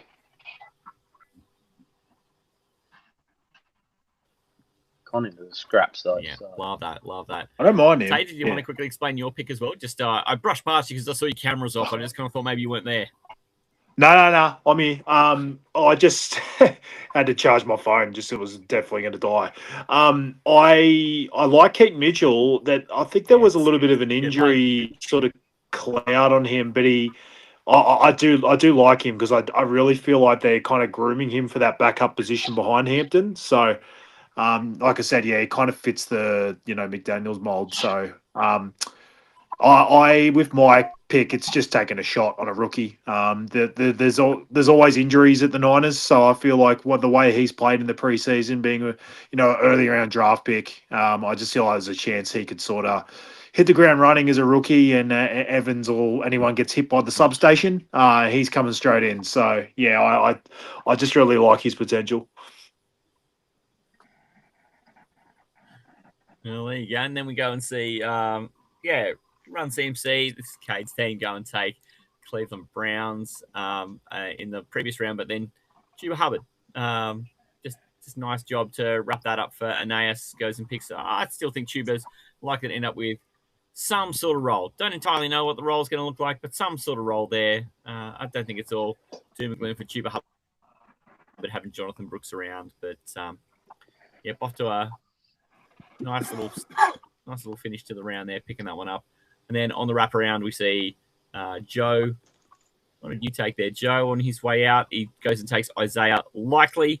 And then on the very end of the round 2, we've got dart throwers taking Hunter Henry and Juwan Jennings. Juwan Jennings, your former 49er wide receiver, before kicking off this round with come back around to Aeneas, who's back on the clock now. So we're just into these last couple of picks now, and I think what's good about this is you either pick and kicker defense or somebody for your bench, either kicker or your defense. But yeah, this is where we see, we just see Aeneas go and take Evan McPherson, and this is kind of the big wrap up. We're coming back to James. You're going to be on the clock as the next live in the room, who's going to get a chance to pick. You're just after kicker defense now. Your bench: Sadiq, Dell, Downs, Keaton Mitchell, Jordan Mason, and your quarterback Cam Ward. Now, Cam Ward is likely to be someone you might look at starting a fair bit, right? You've got Luther Burden currently in your flex, but I think Cam Ward may end up being a real decision, or anyone else on that bench over time as well. Is there sort of a bit of a lean towards whether you'll put Cam Ward in your starting lineup? I think I will start him. I'm kind of hoping he actually does what I think he's going to do and actually just improve. So that's kind of the plan. It's just a long shot. I like having a risky bench. I like taking potential on there. Yeah, full of degenerates in this league, mate. I love it. Yeah. What defense do I really want? Same here. Just love it. I'm going to take the Lions. And now just at the spot where you take a kicker or a defense. Just take the Detroit Lions. We've seen Jack Bates and Evan McPherson go in front of you to start the round. And he goes, takes Detroit. Lions defense. There you go. Say you were up next. That was a quick pick, mate. Yeah, I'm like, I don't give a shit about all these wankers. This is just picking defense and kicker. I like the Flores defense at the Vikings, and they seem like the kind of defense that make big plays, and you get like really high end upside from them sometimes. So that's more than enough analysis on the defense from me, Macy. Yeah, it sure is. But what about analysis on a tight end from Michael, mate? I went and saw you were doing some chickenometry. Mate, like Taylor's just saying, we're just at the end. Let's just get it done. I know, just power through, guys. Power through. Bunch of horrible assholes. Well, that's it. Chika Okonkwo, welcome to the team, mate, as a backup tight end behind Kelsey. Good idea to probably have some backup behind Kelsey. We don't know what he's going to be. Rashad White goes after that. So it's he's getting to the fun part. Harley's on the clock now with only about 3 picks to go in the round. And then we'll be back just to fill our last spots. We're going to have Paul come up as the next one who's live in the room. And Paul, the great thing here is you got the first pick, but you're also going to get the first pick of the last round. And you kind of get the chance to really use it wisely. Your team in total. How have you felt doing this horrible experiment live on YouTube with half a dozen people and just in a format that really hasn't got a lot of history behind it? How have you kind of felt coming out the other side of this now, mate? It's been a long 2.5 hours.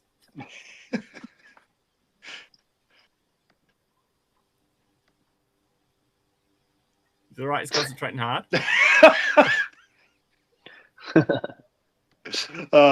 We're going well.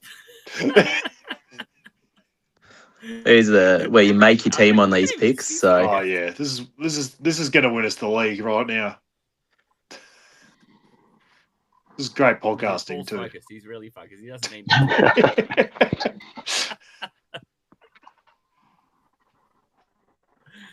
Nothing can go wrong when you put me in front of a live microphone, as you know, Tay. We're going to get about 3 people listen to this podcast. The other picks in this round so far, yeah. And I'm not two going of to them. cry. There you go.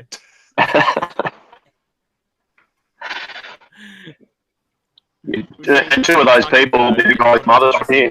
I actually kind of like both those picks. Yeah, that's exactly right. Exactly right.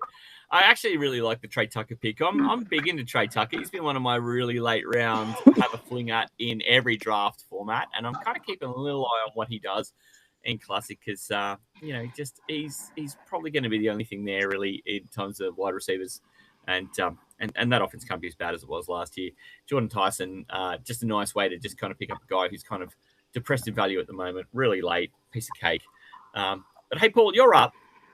This is a great chance to finish out your team and then talk about your team because you'll be the first one to finish all of your selections, and you've just got a kicker and the bench spot to go. Yeah, well, it looks like it's now the fat kid at school that gets picked last for the soccer team. So that's no slight against his physique, but welcome to Darth Vader Hawkinson. Hey. It's been called worse. He was the and he ruined my Classic season last year. yeah, I'm once. I got bitten by him last year as well, but I got too long. A guy I had last year that I finished the year with after basically everybody else went down. So I'm going to go with him again for the final spot on my team, Steady Eddie from the 49ers. Eddie Pinheiro. You know that? Eddie Pinheiro. Oh, what's the matter, It's you? me, Mario. It's me. Fantastic. So I'm just going to read your team from top to bottom now. Hey, You've Eddie got, Pinheiro. Josh Allen and then Matt Stafford as your flex.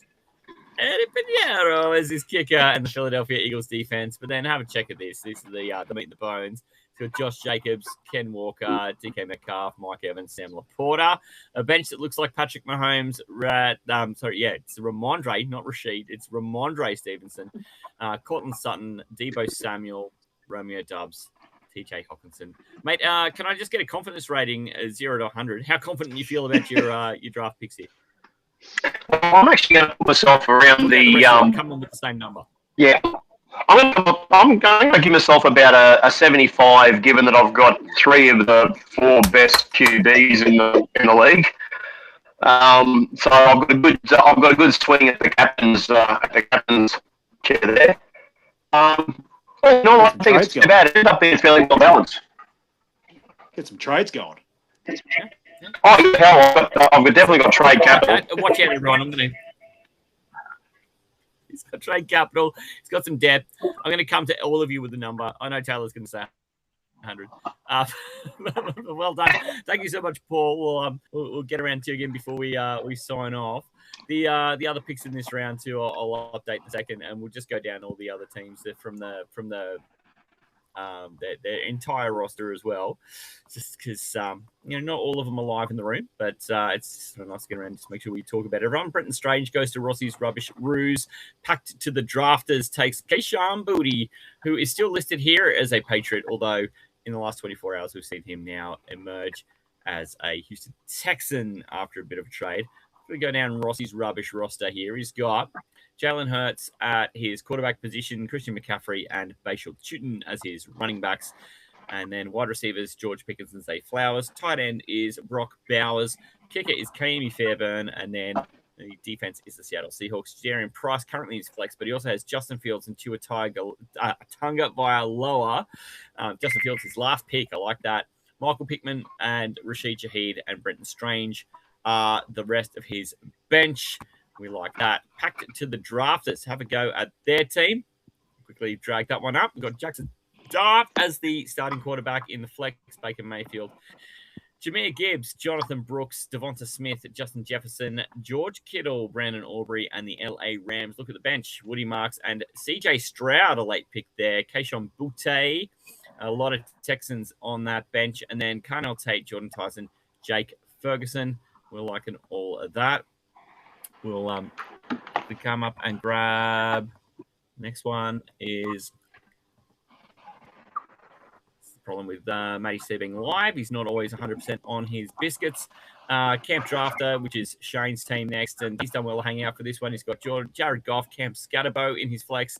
Then Bijan Robinson, Ashton Genty, Malik Neighbours, Emeka Ibuka, Dallas Goddard, Will Reichart, and the Jacksonville Jaguars defense before Mac Jones, Isaiah Pacheco, Jameson Williams, Michael Wilson, Brian Thomas Jr., and Trey Tucker wraps up the team there. We'll have a quick look at Harley's team as well. He's man in John Mirror. His team looks like this. Lamar Jackson, Jaden Daniels, Jameson Williams, Bucky Irving, Nico Collins, T. Higgins, Trey McBride, Cam Little, the Houston Texans defense, and then Marcus Mariota of all quarterbacks, including then Rashad White, while we're still on the Commanders, Jalen Warren, Devontae Adams, Quinton Johnston, and Jordan Addison as he wraps out his team. I'm going to move now, just while we're on the roll here. I'm going to head over to you, Michael, the spicy Kyler Murray. Your team here actually got Kyler Murray. Like that when you get the player who's on your team name. Tyler Shuck, and then Jonathan Taylor, Derek Henry, Chris Olave, Jalen Waddle, Travis Kelce, Tyler Loop as the kicker, and then the Denver Broncos. Let's have a look at your bench. Oh, only Fernando Mendoza, Rico Dowdle, Zach Charbonnet, Christian Watson, DJ Moore, and Chigonometry Okonkwo. Mate, I'm going to do the same thing here. How do you feel about that, given this is a pretty untested thing? You've just drafted live on taking 2.5 hours in front of a live studio audience. And mate, you've had me kind of throwing jabs at people and Taylor throwing jabs. How do you feel about your team? I'm feeling pretty good about it. I definitely didn't end up in the quarterback situation that I planned to. I had no intentions of drafting Kyler Murray, even though he is in my team name. And severe lack of bears in my team. So I'm disappointed with that. But other than that, yeah, I am pretty happy with the way it played out and where I ended up taking most of my blokes. So, well, okay, you know what's coming out of 100. How you feeling? I've got Paul at 75. How are you feeling, mate? Up or down? He's a genius at taking blokes.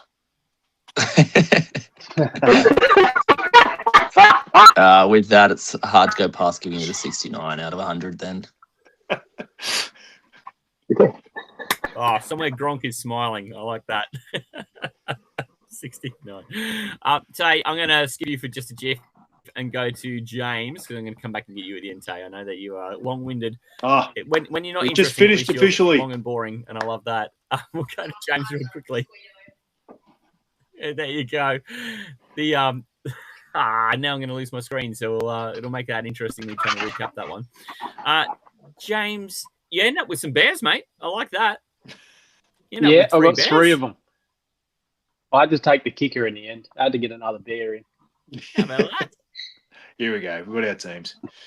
Just another bear. Just watch out for Goldilocks. I'm just gonna. We're at that point. How good are the jokes? Taylor's team. Getting better and better as we go, Tay. Oh, no. What a group. We've assembled just the A team of dad jokes and bullshit. Gets better and better. Absolutely better and better.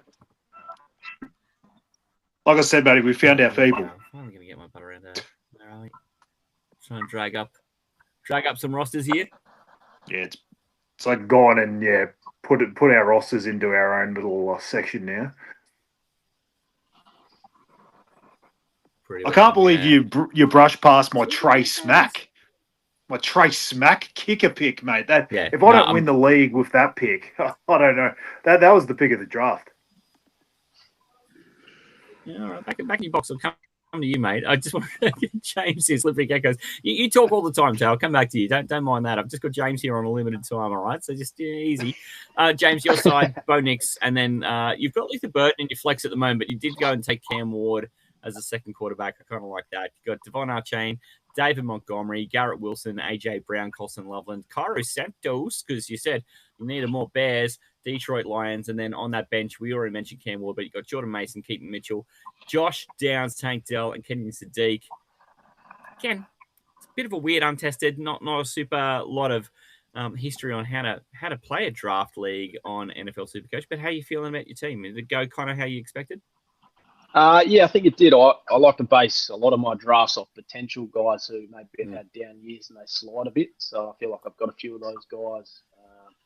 Changing of teams, I'm a big one on that. I think if they end up in better situations, I like to try and snag them early, especially the AJ Brown. Garrett Wilson's got someone throwing to him this time.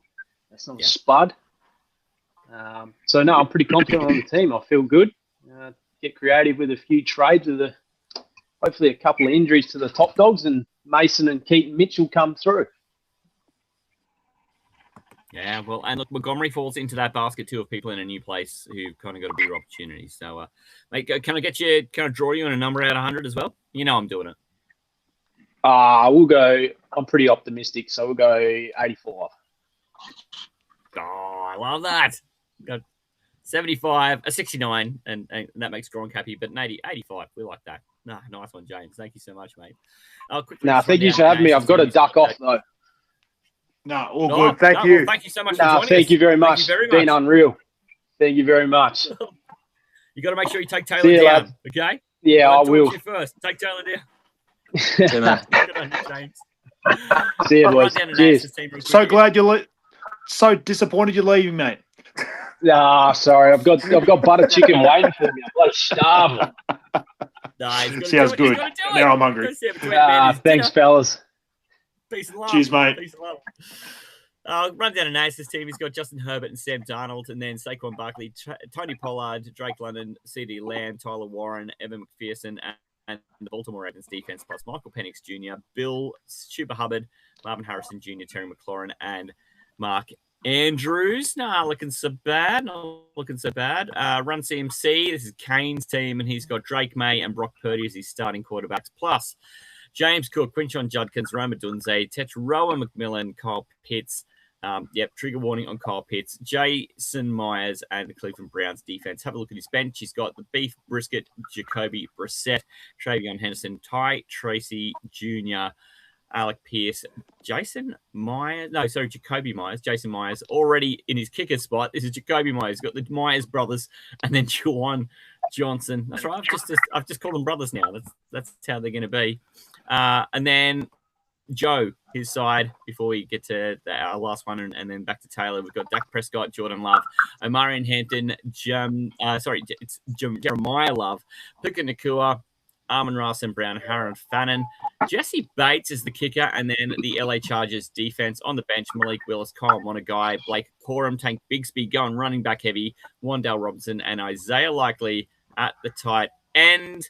And then we wrap up the last pick in the draft was our dart throwers. Drag him up here. Looking like this, Trevor Lawrence, Caleb Williams.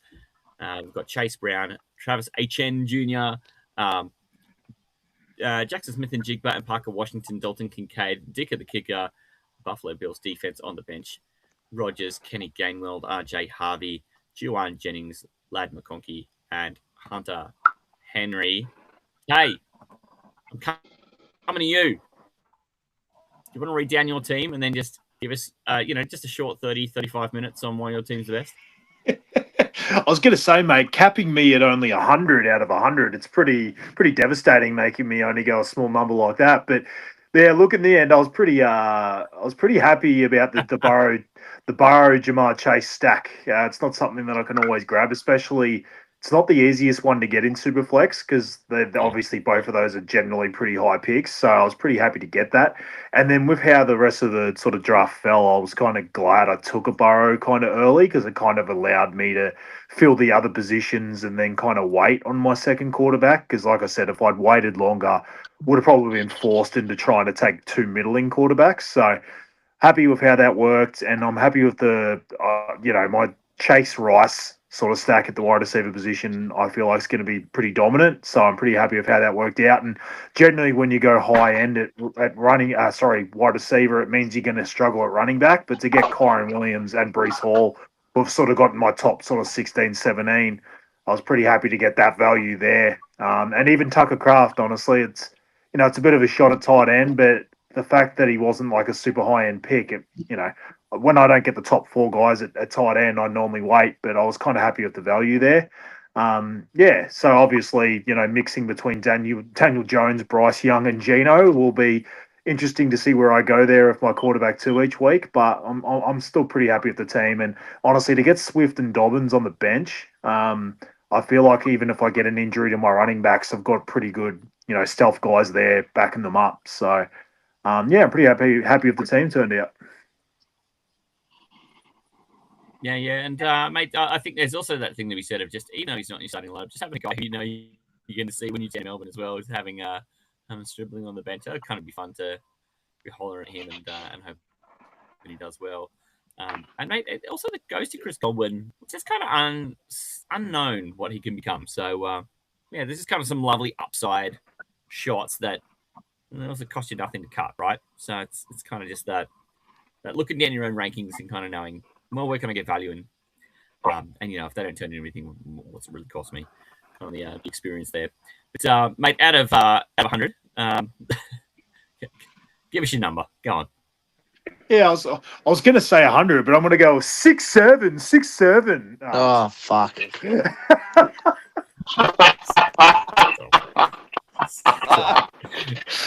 Whatever you want to know how much of a dad this man is, it's right there. It's right there.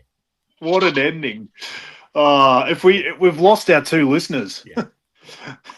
Mate, as a primary school teacher, you've given me physical pain there.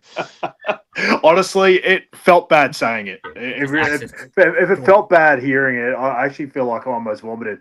What we talked about with kicker and defense, I feel like I just did it. 100%, mate. And kicker defense, Tyler Smack. I'm a big fan of Smack. I mean, we were talking about this the other day with Smack and that kicker from Washington, Smack and Stevens. I reckon that would make a great one.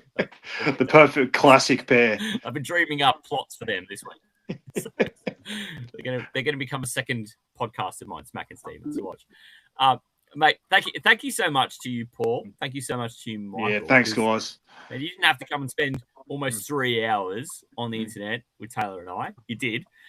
It's now been live for just whoever's wanted to come and see it. But it's also going to be on YouTube in perpetuity. So thank you for making such poor choices. What else would I do while I'm on a holiday in Thailand? Exactly. There you go. I can think of plenty of things. Into the Chaggy beer, mate. Can I? Will you indulge me to tell my inner Taylor before we go? Please do. Okay, the horses run, the draft is done. Darth Vader has come and stole pick 1. Allen leads, Stafford flies. Mahomes is sitting there as trade disguise. Laporta is locked, the receivers came through, and somehow we survived what the clock tried to do. From first pick nerves to final cheer, Darth Vader is armed now bringing the year. You have got to be hell. kidding. That's incredible. I've been out rhymed. I don't like it. Oh, let's not pretend that was hard, Taylor. Yeah.